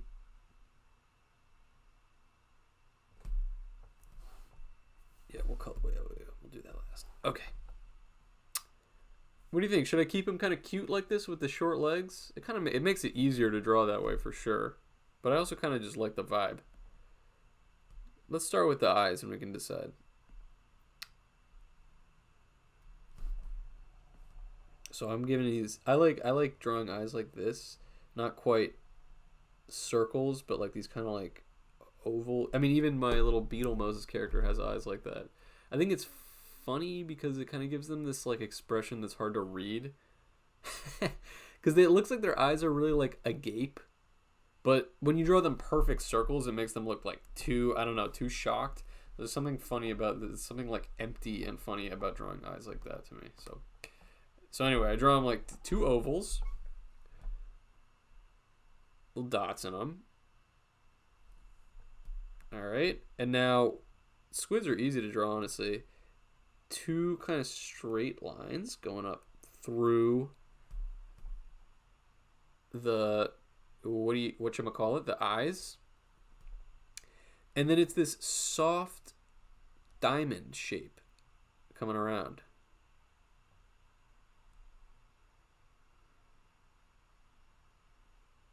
Like that.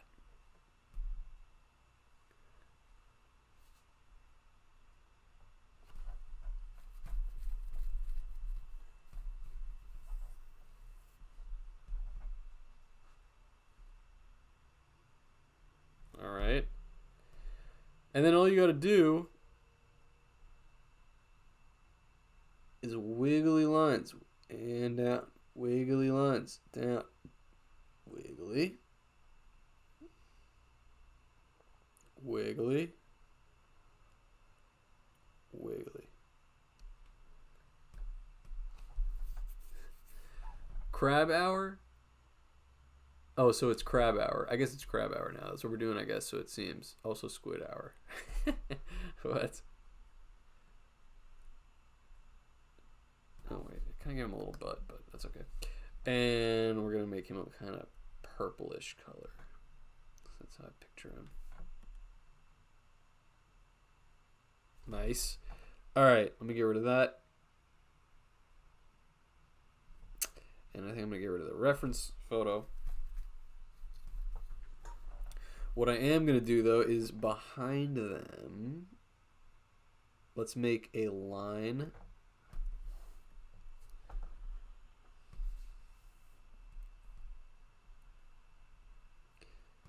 That just tucks like that.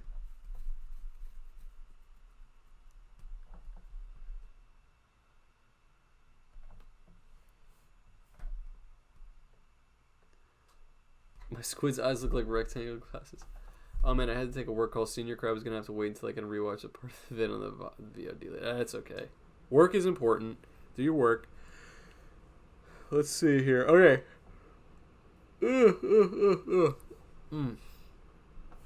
Okay, I'm gonna draw these speech bubbles here.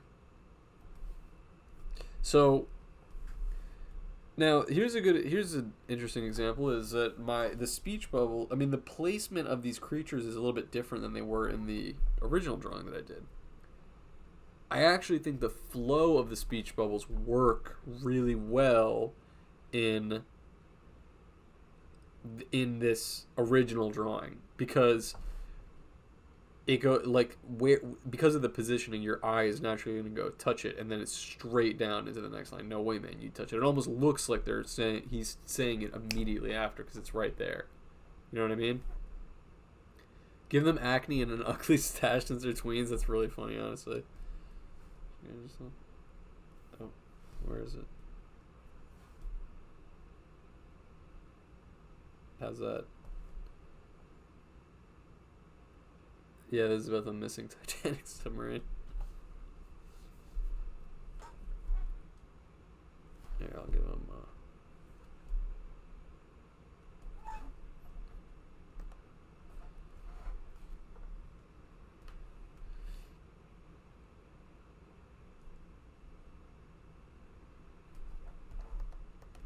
so what can I give him? Yeah, it's fine. I like little squid. So, I mean, well, what I could do, technically, the cheat code is that I could just bring this up a bit. Like I could expand the canvas. A little bit of a cheat code, but I think that probably is a better way to do it. But if you know what, let's keep it real. Let's not change the canvas size. And I think it's okay with that. I'm just going to make him say...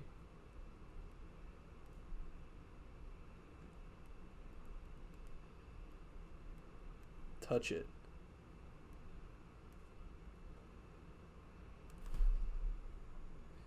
And then this guy says,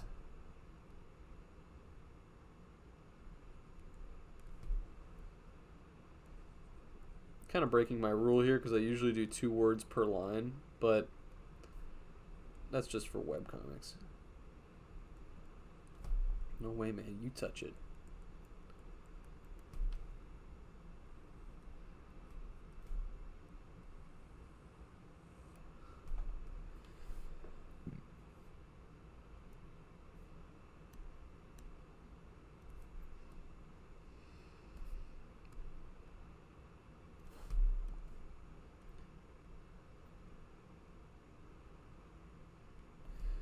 Nice. Okay, I gotta color in. Whoa! What did I just do? What did I just do? What? Oh, wait, I just hit a button for sure. The drawing is gone. What did I do?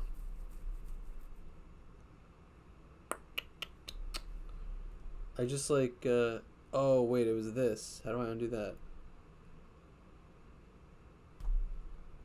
Art has truly died. Hang on. Anybody in the chat know what's going on here? Did you turn off a layer?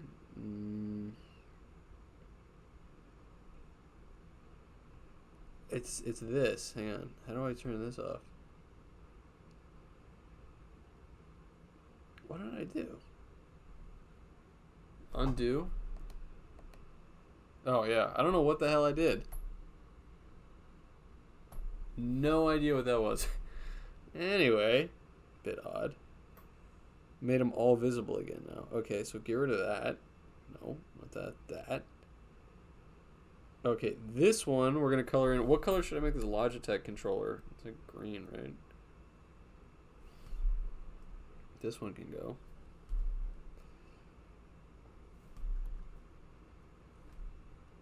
And then part of also the way that I like to do shading is like if something is 3D, like how like what I just did here, I usually make one side of it a shade darker than the top side of it. Like this bit right here, the part that is I don't know. I can't use. I don't know. I can't find the words to describe this exactly. But like, if I'm drawing a box, for example, I'm gonna color in one side like this light green, and another side a little bit darker, and maybe the final side the darkest. I like to add like different shades on each side to really emphasize like the 3D. But there is actually some theory of like where the light is coming from that's going to help you. You know, you want to shade things that are going at the same angle the same way. All right, let's go here. Let's color in some of these. The joystick. This, that, and then these colored buttons. What color are the... How does it go again? What is it, like yellow, green, blue, and like red? I don't know if that's the proper layout, but it's like something along those lines. Okay. And now I'm going to make the ocean floor. I'm going to color this in. That color. And I mean, we're at the bottom of the ocean, right? So I'm either going to make it black or like really, really dark blue. Oh, I got to fill those guys in too.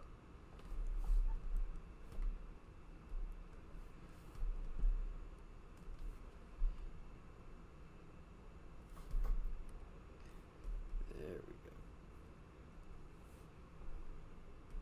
Oh, see, black doesn't really work though, because his eyes. Oh, you know what? Funny enough, I had that issue when I drew a comic that was featuring deep sea creatures. It was at the ocean floor, and this was the cheat code that I used, which I actually learned from, if any of you guys watch Mob Psycho, like the actual anime Mob Psycho, they do that. They use the all of the line work in the show is in this dark green color, which actually adds a really interesting effect, because when something is colored in black, you can still make out the lines, like the colors. The art is really crazy in that show, but I think I noticed that when I was watching it, and I was like, that's so interesting that all of the lines, everything on here is drawn in this dark green. But it's really cool because a lot of them are either wearing black clothing, or a lot of the scenes happen in darkness, and it helps to like highlight it, and your brain doesn't really register it unless you're looking for it. But I used that same sort of cheat code when I drew a comic featuring like deep sea creatures that was like they were at the bottom of the ocean, and it was like, so no one invited the hoes or something like that. And it was the same thing. I had like a black background, and my workaround was that I had to use the Mob Psycho like dark green shading for it. How did everybody's drawings come out? How are we looking? This one's topical.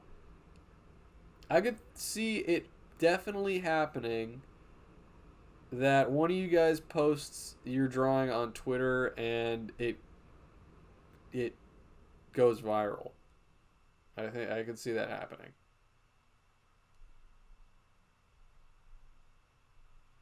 Let's see here. You got a controller and a crab. Hang on a minute.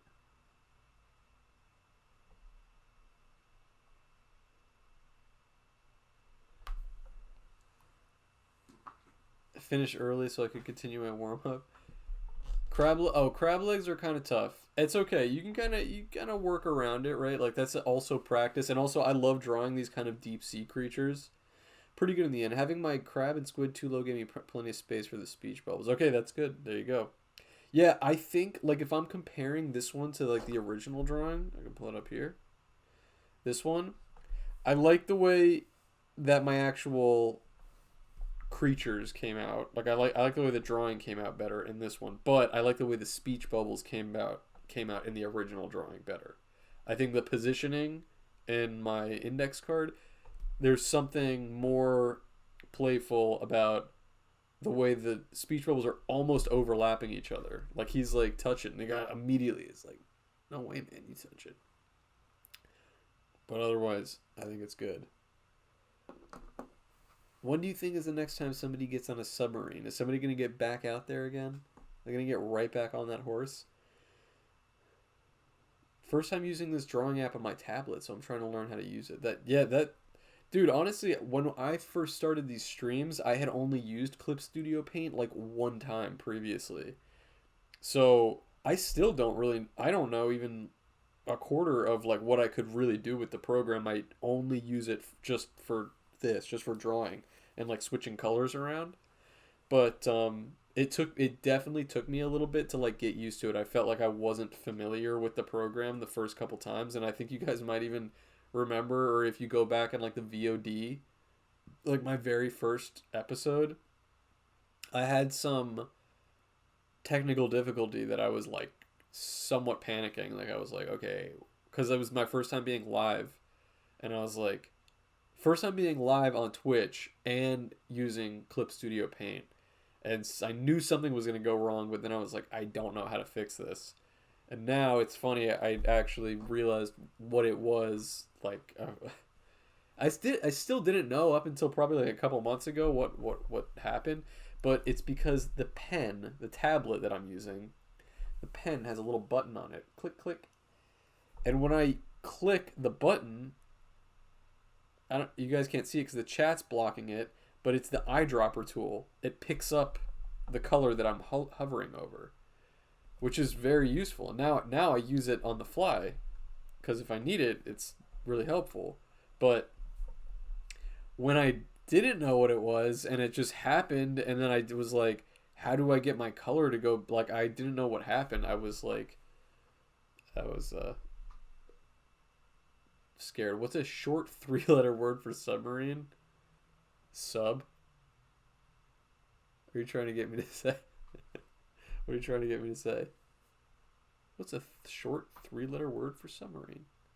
Oh! I kind of knew that was coming. That was good. Sub D's nuts. No! Sass Comics gifted a tier 1 sub to International Fuckboy. Welcome to the sub family. Sass Comics. Thank you, my brother.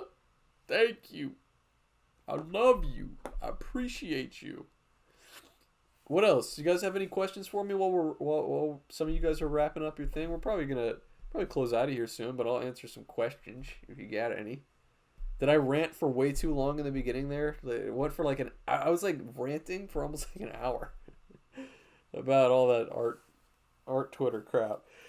It gets on my nerves though, man. Like, more like something to beat emoji. What's your favorite toppings on pizza? Pepperoni. That's the GOAT. Pepperoni pizza over cheese pizza, but also pepperoni over pretty much every other topping. There was a phase where I was like, oh yeah, throw this on it and that on it and that on it, and I realized you cannot just beat pepperoni pizza. You familiar with gesture drawing at all? I'm trying to get better at figure drawing and having a rough time getting the pose to look right. Sort of. Like, I did actually for the first time, the only time, go to, it's the first time I've gone, I went to a figure drawing class, which I think I have sketchbook that I brought there. Let me see if I can find it.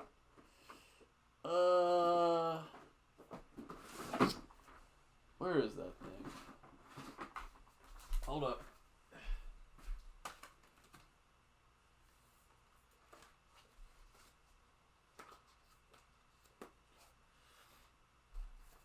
I think it's right here. I went to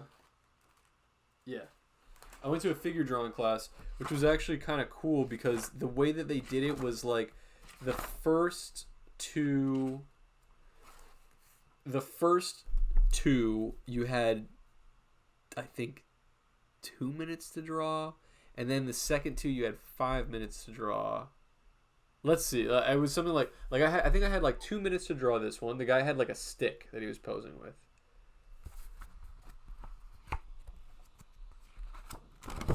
This one, now he's turning around. He's on a stage, like in the middle of the room, basically. So I'm seeing different angles of him. This one I definitely had more time. I think I had 5 minutes for this one, where he was like posed up holding the stick. He looked crazy too. He was wearing like elf ears. Probably like 5 minutes for this one. He was like bent over, but like facing in a weird direction. And then I think I had like 10 minutes for this one, where he was like flexing, so I could get into the shading.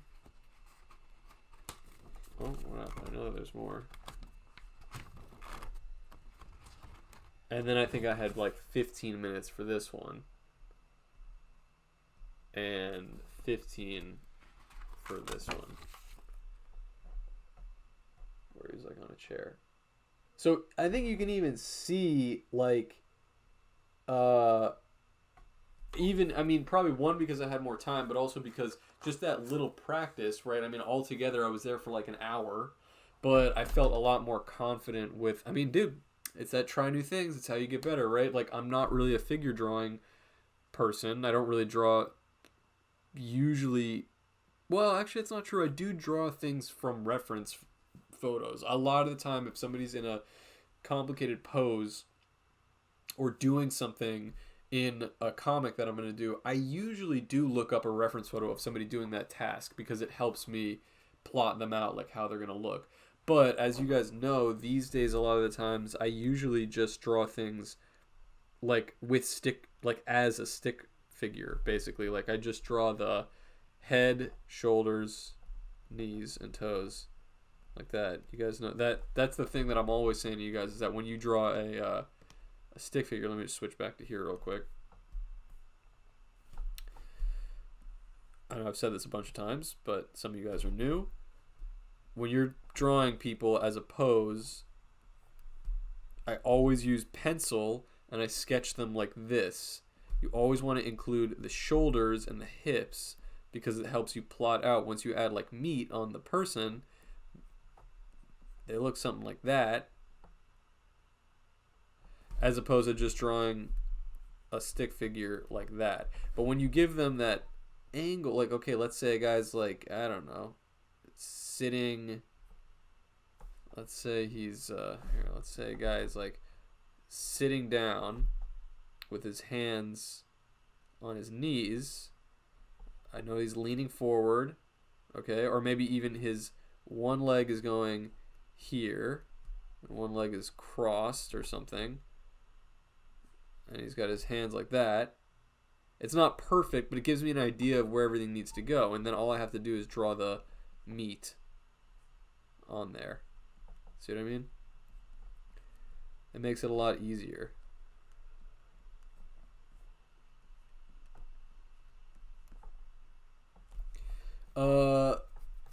But if you want to get better at something, that you gotta just draw it. I know there are books online that I've heard about before that are literally like, if you buy this figure drawing book and you just follow it page by page, you just draw every single thing. It's literally, I think every page is like, here's a picture, here's a blank page, copy it, draw it, and it's like 75 pages. And I think if you just draw it from front to back, apparently by the end of it, you're like figure master. So there you go, you got to do it. How did you get so confident with your lines? I really don't think I am confident with my lines. I think I could be a lot more confident.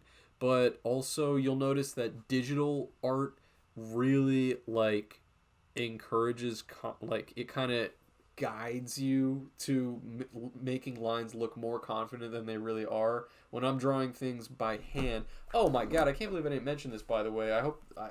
If you're listening, dude. Shout out to Dylan. I got this in my P.O. box. Dylan sent me a drawing of an orangutan. It says an orangutan. I'll read it to you. It says, here's the drawing, by the way, just so you can see it.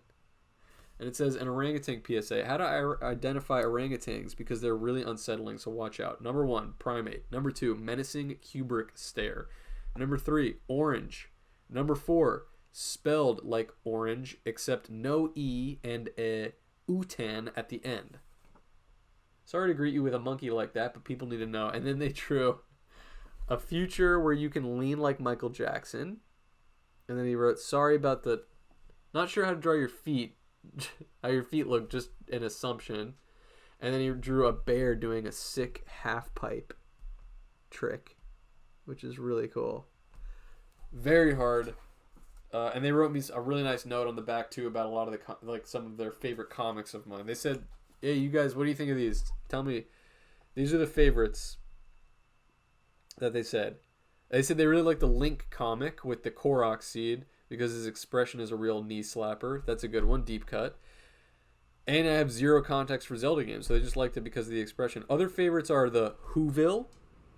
Love that one. 60 Minutes Gorilla. That's honestly one of my personal favorites. Krav Maga Panda, that's a deep cut. And the Succubus versus Asexual. Oh, and they said the E.T. comic as well. Those are the favorites that they wrote out here. Those are good choices. Those are good. Didn't just pick the hits. Like, I think picked some deep cuts too. That's how you know they're a real fan. Solid picks. Solid picks. My fave is the pooping dog blasting off. I love that one too. Thank you. That was good. And I think right around that same era, I did the one of the two guys like getting married and growing old together, and then in their graves both just say no homo.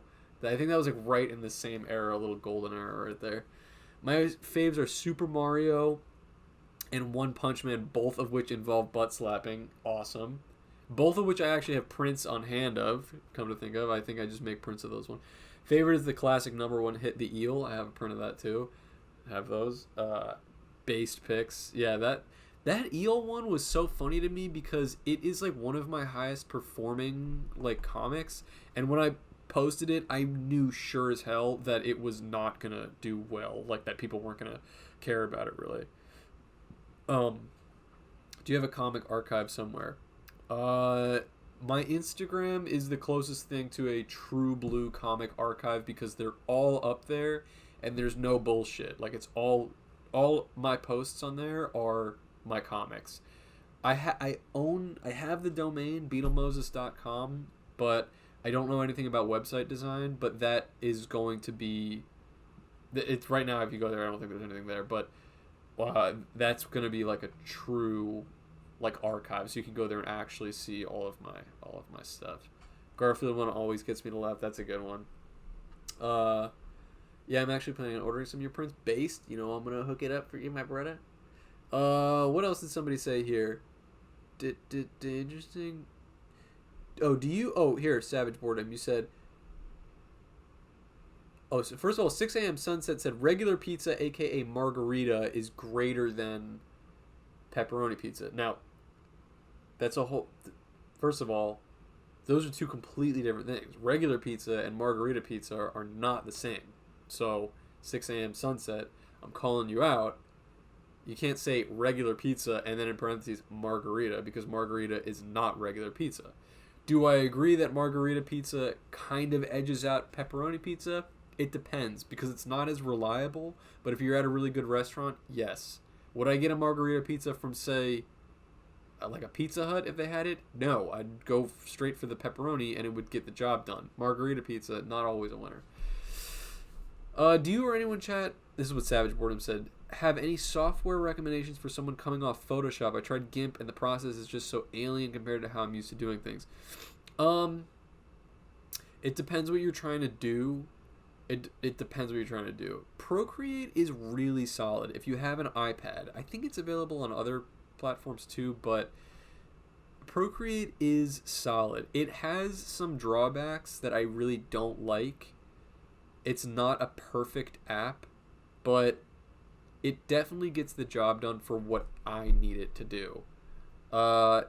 Zach, aka YOLO Swag Studios, uses GIMP for everything. He uses that for, he does animations in there, he does comics in there, he uses GIMP for everything.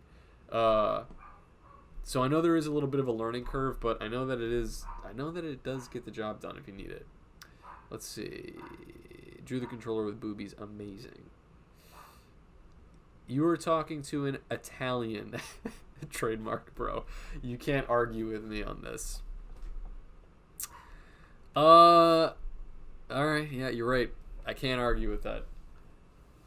But can you at least admit that margarita pizza and regular pizza are not the same? That's the part that I'm saying is not true. Put your archive up on NeoCities. I love janky NeoCities page. I don't even know what that is.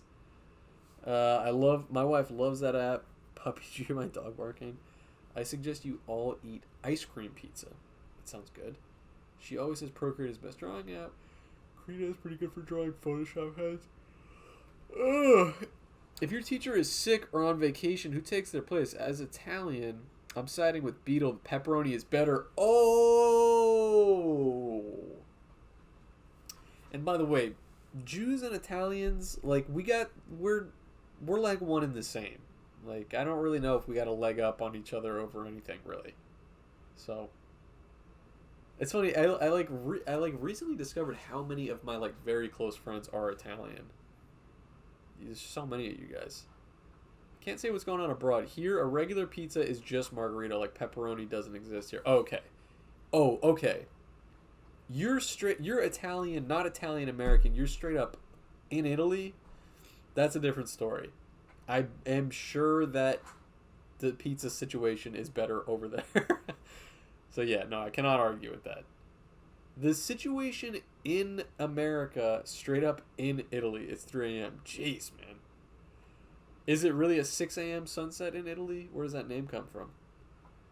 The situation in the U.S. is not exact. It's not dire. But I know that people love to say all the time that, like, it's even like a meme that it's like, you know, even bad pizza, it's still pizza. It's still pretty good. But I've never been that person. I actually am kind of picky and don't love all pizza. But I like cheap pizza. Like, I actually like Papa John's, Domino's, Little Caesars, all that stuff. It's good. It has its place. What I don't like is the middle-of-the-road pizza. I like either really nice pizza from, like, an authentic Italian restaurant or the really cheap garbage, which just exists in their own spot. But the middle-of-the-road pizza, I don't love. It's gotta be just right. Domino's is $8. It's pretty dope. Here in Brazil, we have a lot of weird flavored pizzas. You guys can Google it. Give me a flavor. What do you have over there? I know people that say it's good in New York, but I've never been there. New York pizza is good. New York pizza obviously is good. A lot of people talk about it. I think, honestly, some of my favorite pizza that I had in New York, I know what it's famous for, is it's definitely famous in New York, is the dollar slice. There's a lot of places that you can go to, and they literally sell you a $1 slice of pizza. And honestly, that stuff is fire. Some of the other stuff, I'm also just not a huge pizza guy to begin with, which is, I know it's another meme that it's like everybody's favorite food. I don't love pizza. Like, I wouldn't go for, I do like pizza, but I wouldn't go for it unless like a friend suggested it, really. It's no longer $1 in NYC, sadly. Dude, inflation. They inflated the pizza. Why would they do that? Damn, that's sad to hear. What is it now? Like $1.25? You know, you go to a dollar store now, and it's not a dollar store. It's like the $1.25 store. Bubble pizza. I heard that Australians like pizza with barbecue sauce and a fried egg on top. Sounds weird, but I'd try it. Dude, Aussies. Are there any Aussies in the chat? You guys are disgusting. Why would you do that? Yeah, see, this is what happens when you move a bunch of criminals. Isn't that the story of Australia? That the UK like just shipped all their criminals out to this island. They were like, yeah, just moving to Australia, and then they all just decided to like start their own. They were like, ah, no, we're out of prison. This is our own country now. What is the history there? It's got to be some crazy history.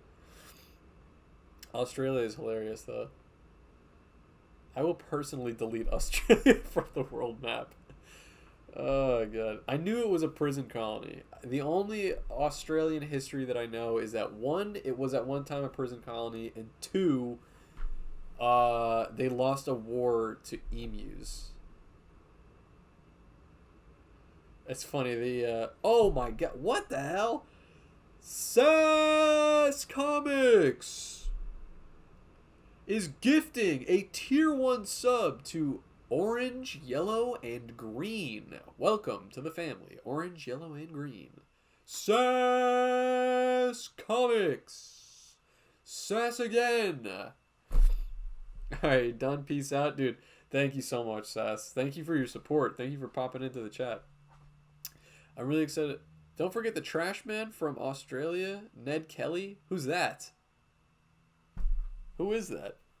King Gizzard is Aussie. I had no idea. No, there's a lot of like talented Aussie people. It's funny. Any country that is kind of like an island ends up. Whoa, what happened here? Any like country that's an island ends up getting some like crazy culture stuff. Japan, Australia. Give me another one. I feel like they always get a bunch of just like, oh, Dog Vomit Co. in the Beetle stream. Let's go. What's happening, my guy? Dude, the new animation came out so fresh. Yo, if you guys don't follow Dog Vomit Co., damn, you're missing out. This dude draws the freshest action, like indie action animation. Am I doing it justice, Dan? He does all these cool, really fresh, self-produced animations that are like these crazy, like anime-influenced action scenes to my eye, and they're nuts. And I was kind of trying to pick his brain in the chat about like, how the hell do you draw this? Because like when I'm talking about when I'm like, look here, even when you pull up, I got this like wacky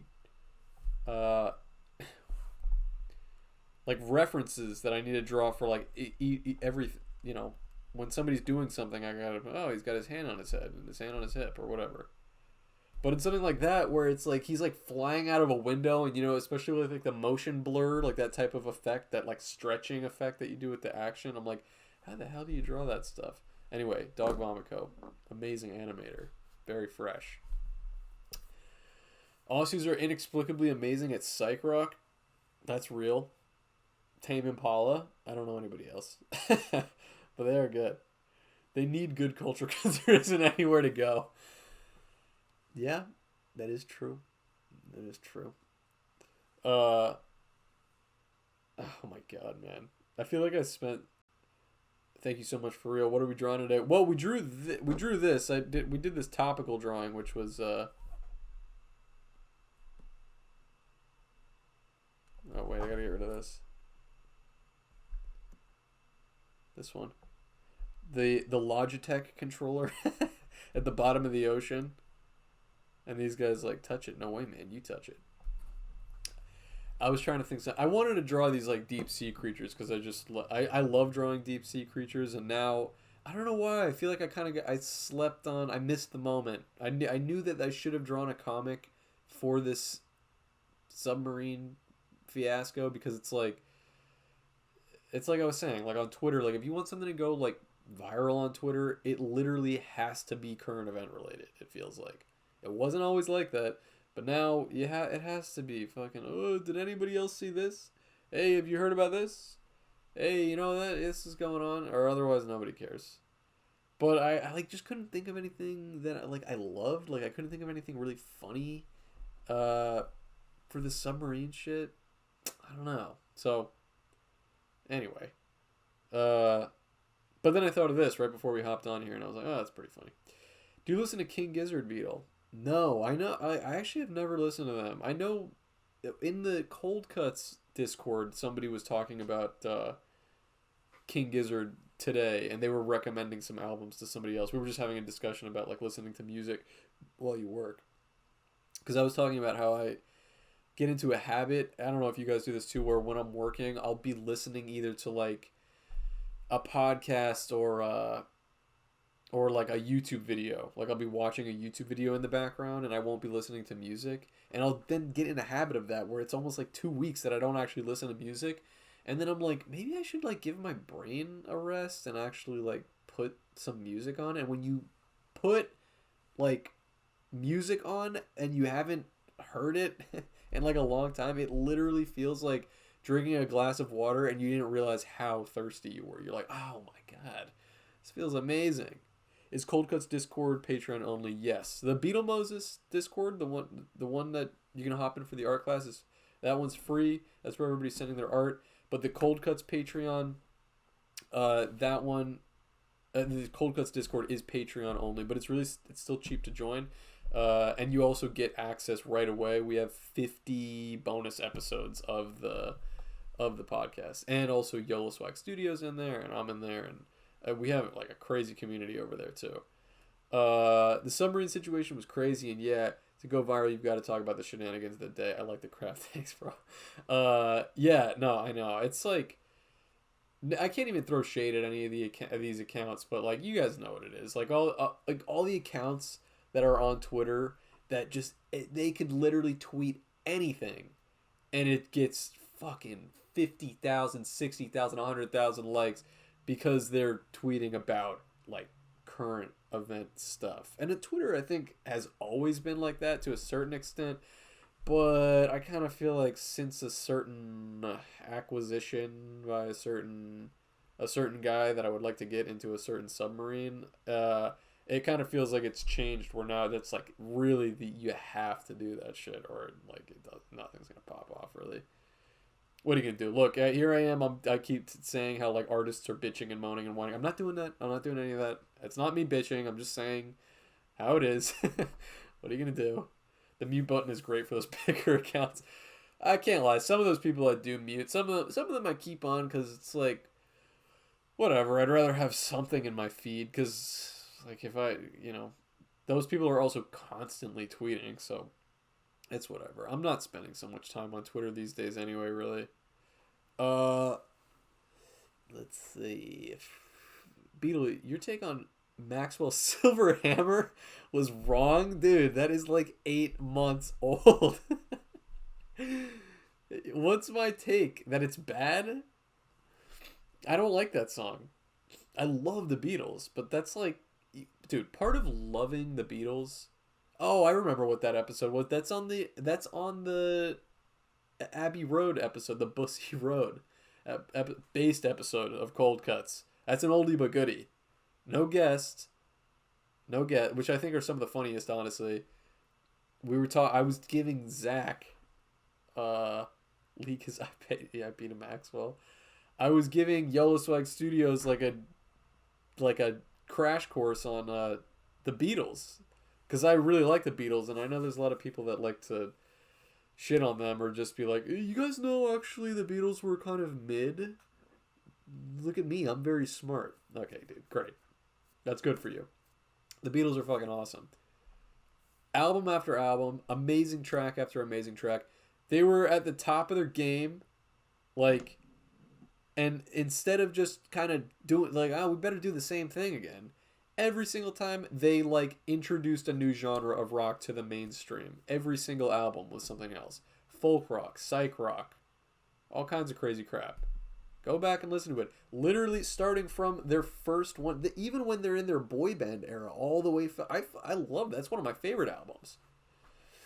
Anyway, the reason we were talking about that on that episode, Bussy Road, if you want to check it out, I'm talking about Beatles there, and I'm talking about the Maxwell's Silver Hammer is a song on Abbey Road, which is actually the final album that they all recorded in studio.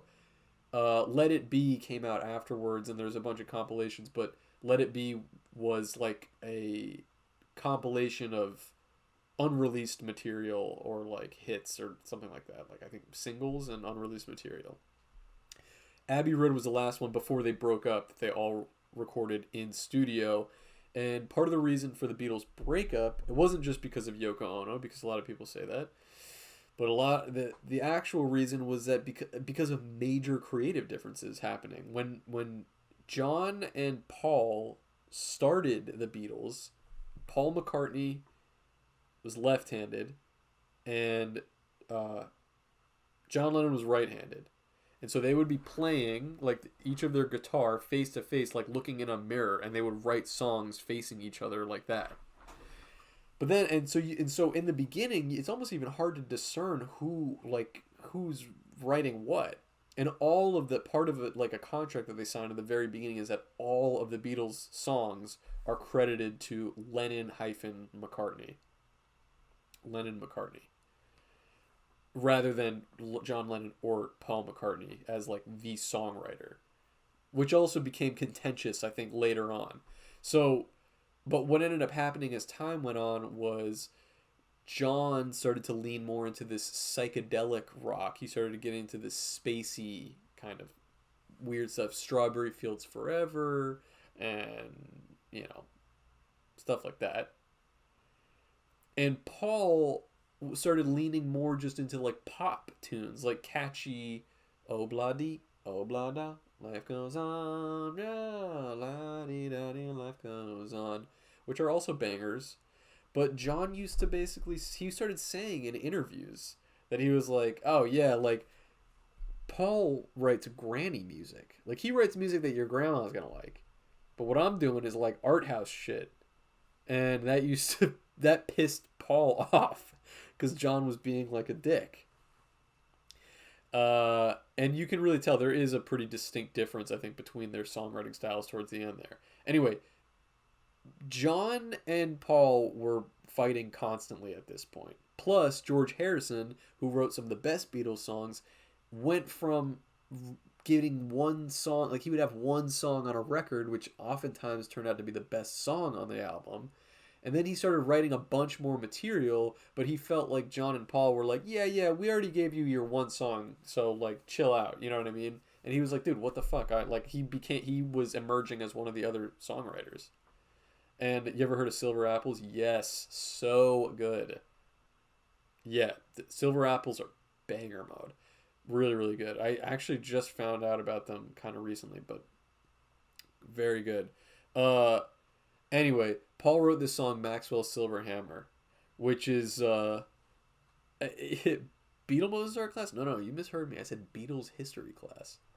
So Paul wrote the song Maxwell's Silver Hammer, which was just a very just like Maxwell's silver hammer came down upon his head, ding ding ding, and like John Lennon literally heard him play it once, and was like, yeah, that song sucks, and I'm not gonna be in the studio for that. I'm not gonna record that with you.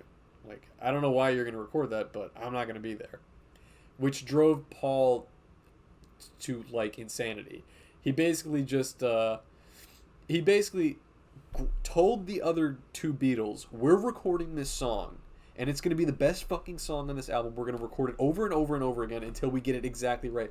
And the two Beatles in later interviews after the breakup, and I think years down the line, George and Ringo both said in interviews that it was like one of the worst experiences of the course of their career. Like that process of Paul obsessively making them record Maxwell's Silver Hammer, which also, if you listen to the song, you guys should listen to the song after the stream. It's just like, I can't even imagine listening to it more than once. It's just like ding ding ding ding ding ding ding ding ding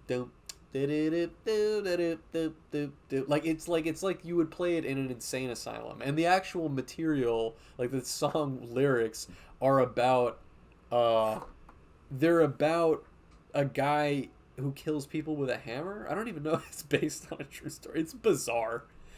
and they finally finished the song, and it's funny because, and this is my take that I believe that who said that they didn't agree with it? Was it Eggs?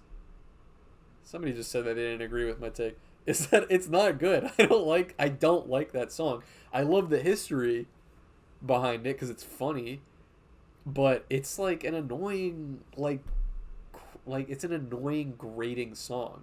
The Beatles have so many songs that are so smooth and vibey and cool and like just like crunchy, like cool guitar, and that song is just it ain't it. It ain't it. He was doomed from the start because he could never top Octopus's Garden. I hate to fact check you, but Ringo, actually no, I don't think Ringo wrote Octopus's Garden. He sang it, but I don't think he wrote. I actually think that George Harrison wrote Octopus's Garden.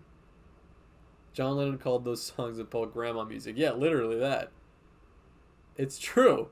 And I mean, but it's like some of those songs, I mean, dude, like Paul also said, like, okay, on that same album, he wrote and sings Oh Darling on Abbey Road, one of my favorites.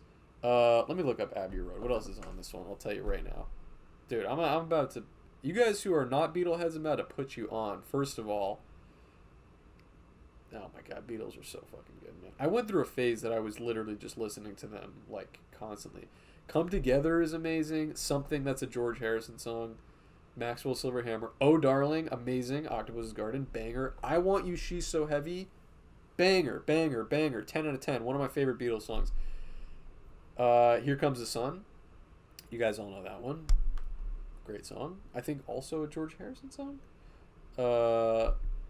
Because, yeah, that's a good one. A little trippy. You Never Give Me Your Money. Good. Sun King, based song, underrated. Mean Mr. Mustard, that's definitely a Paul song. Okay, here we go. When we're getting to the end, double check, Ringo did in fact write Octopus's Garden. That's fucking awesome. While My Guitar Gently Weeps is amazing. Dude, Polythene Pam, She Came In Through the Bathroom Window, Golden Slumbers, Carry That Weight, and the end is like a medley of songs that just goes right one into the other at the end of Abbey Road. Chef's kiss. Amazing. And also Paul wrote Hey Jude, and actually I think John said that Hey Jude is the favorite his favorite Paul song. Basically, Hey Jude is a very good song. Have you read the book Jesus and John Wayne? No, I've never heard that one. I've never read it. Paul was always liable to throw a Sesame Street song on every album. Fixing a Hole on Sgt. Pepper's is one 100%. Or also on Sgt. Pepper's, actually, here's my Beatles hot take, is Sgt. Pepper's is not one of my favorite albums because I think there's a lot of granny music on that one. They also have When I'm 64 on there, which is very just like, ding, ding, ding, ding, ding, ding, ding, when I'm 64. It's like, I don't love those, but it also has some of the best songs on there. Lucy in the Sky with Diamonds, A Day in the Life, Little Help from My Friends. Alright, but I'm going to tell you right now, these are the best Beatles albums. These are the best Beatles albums. Alright? It's Revolver. Stop. Don't get angry. I already hear you guys. I already hear the keyboards clicking. I'll tell you right now. Revolver is the best Beatles album. Neck and neck with Rubber Soul. Okay? Rubber Soul. Another unbelievable album. Okay? The two of those, the Beatles were peaking, in my opinion, but they still put out 10 out of 10 songs for a few more years after that before they broke up. Let's see. First time I heard Here Comes the Sun was in the Bee Movie.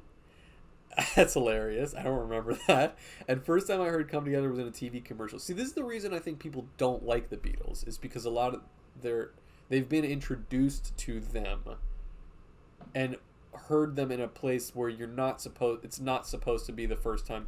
Like, the fact that they put Here Comes the Sun in the Bee Movie, what were they thinking? Jerry Seinfeld, what were you thinking? Why would you do that? Because, yeah, there's going to be a lot of kids that have never heard that song before, and now their first time seeing it, maybe that was what he had in mind. It's gonna be the first time these kids hear "Here Comes the Sun" when we're watching the Bee Movie. And now look, here you are. How many years later? 15 years out, and it's the way you remembered. Funny thing, Her Majesty was accidentally included in the test versions, but they included it in the final album because they thought it was a nice surprise. Yeah, and I love that little song too. Her Majesty's a really nice girl, but she doesn't have a lot to say. But go, go, go. Her Majesty's a pretty nice girl, but she changes from day to day. Dun, dun, dun. I want to tell her that she loves her a lot, but I gotta get a belly full of wine.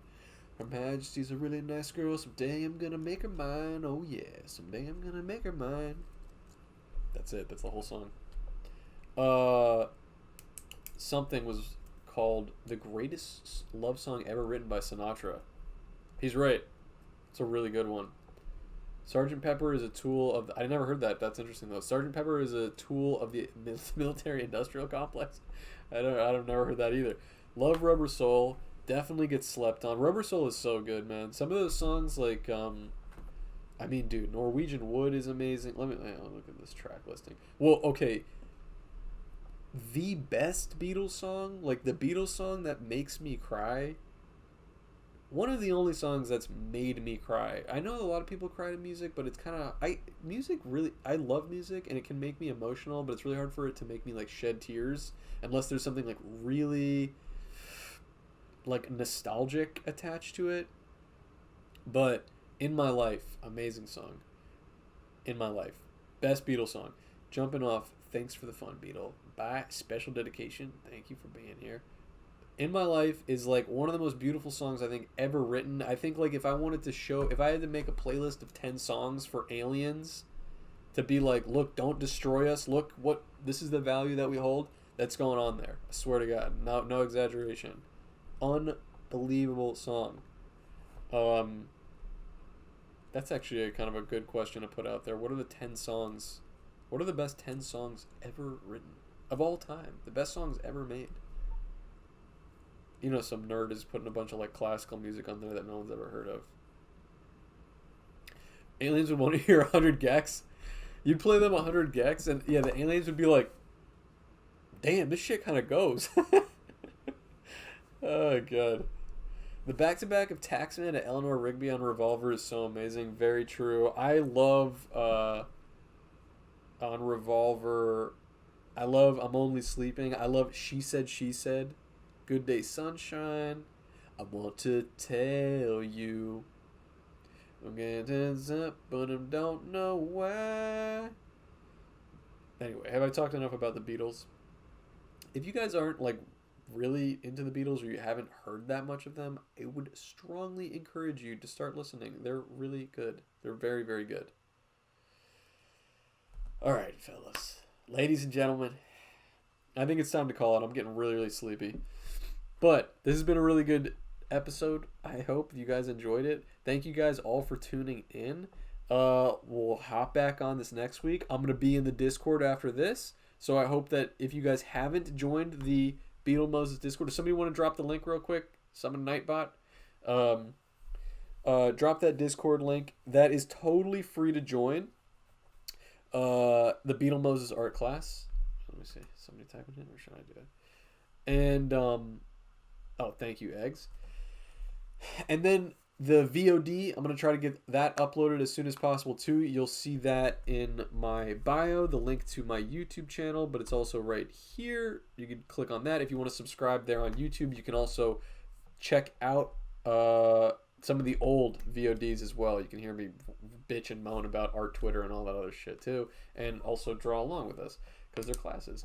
And then finally, of course, the last thing I want to plug is the Patreon. If you want to, like, I'm doing this full time. If you want to help me out, keep the ball rolling, and just contribute in some small way, the Patreon, I cannot recommend it enough. We've got the Cold Cuts Discord over there. You get early access to Beetle Moses comics, early access to YOLO Swag Studios comics. You get bonus comics that don't get posted anywhere because maybe they're too spicy or, you know, like, not going to go up. And you get also access to a fresh community of people on that Discord, and you get like 50 bonus, I believe exactly 50 bonus episodes of the podcast. So a lot of content. And then at certain tiers, you also get a bunch of stuff in the mail. Stickers, things that are like exclusive to the Patreon as well. So if you want to support me and my business partner, Yellow Swag Studios, you can do it that way as well. All right, guys. I love you. Thank you so much for tuning in. I'll see you in the Discord, and I will see you next week. Okay. Bye-bye.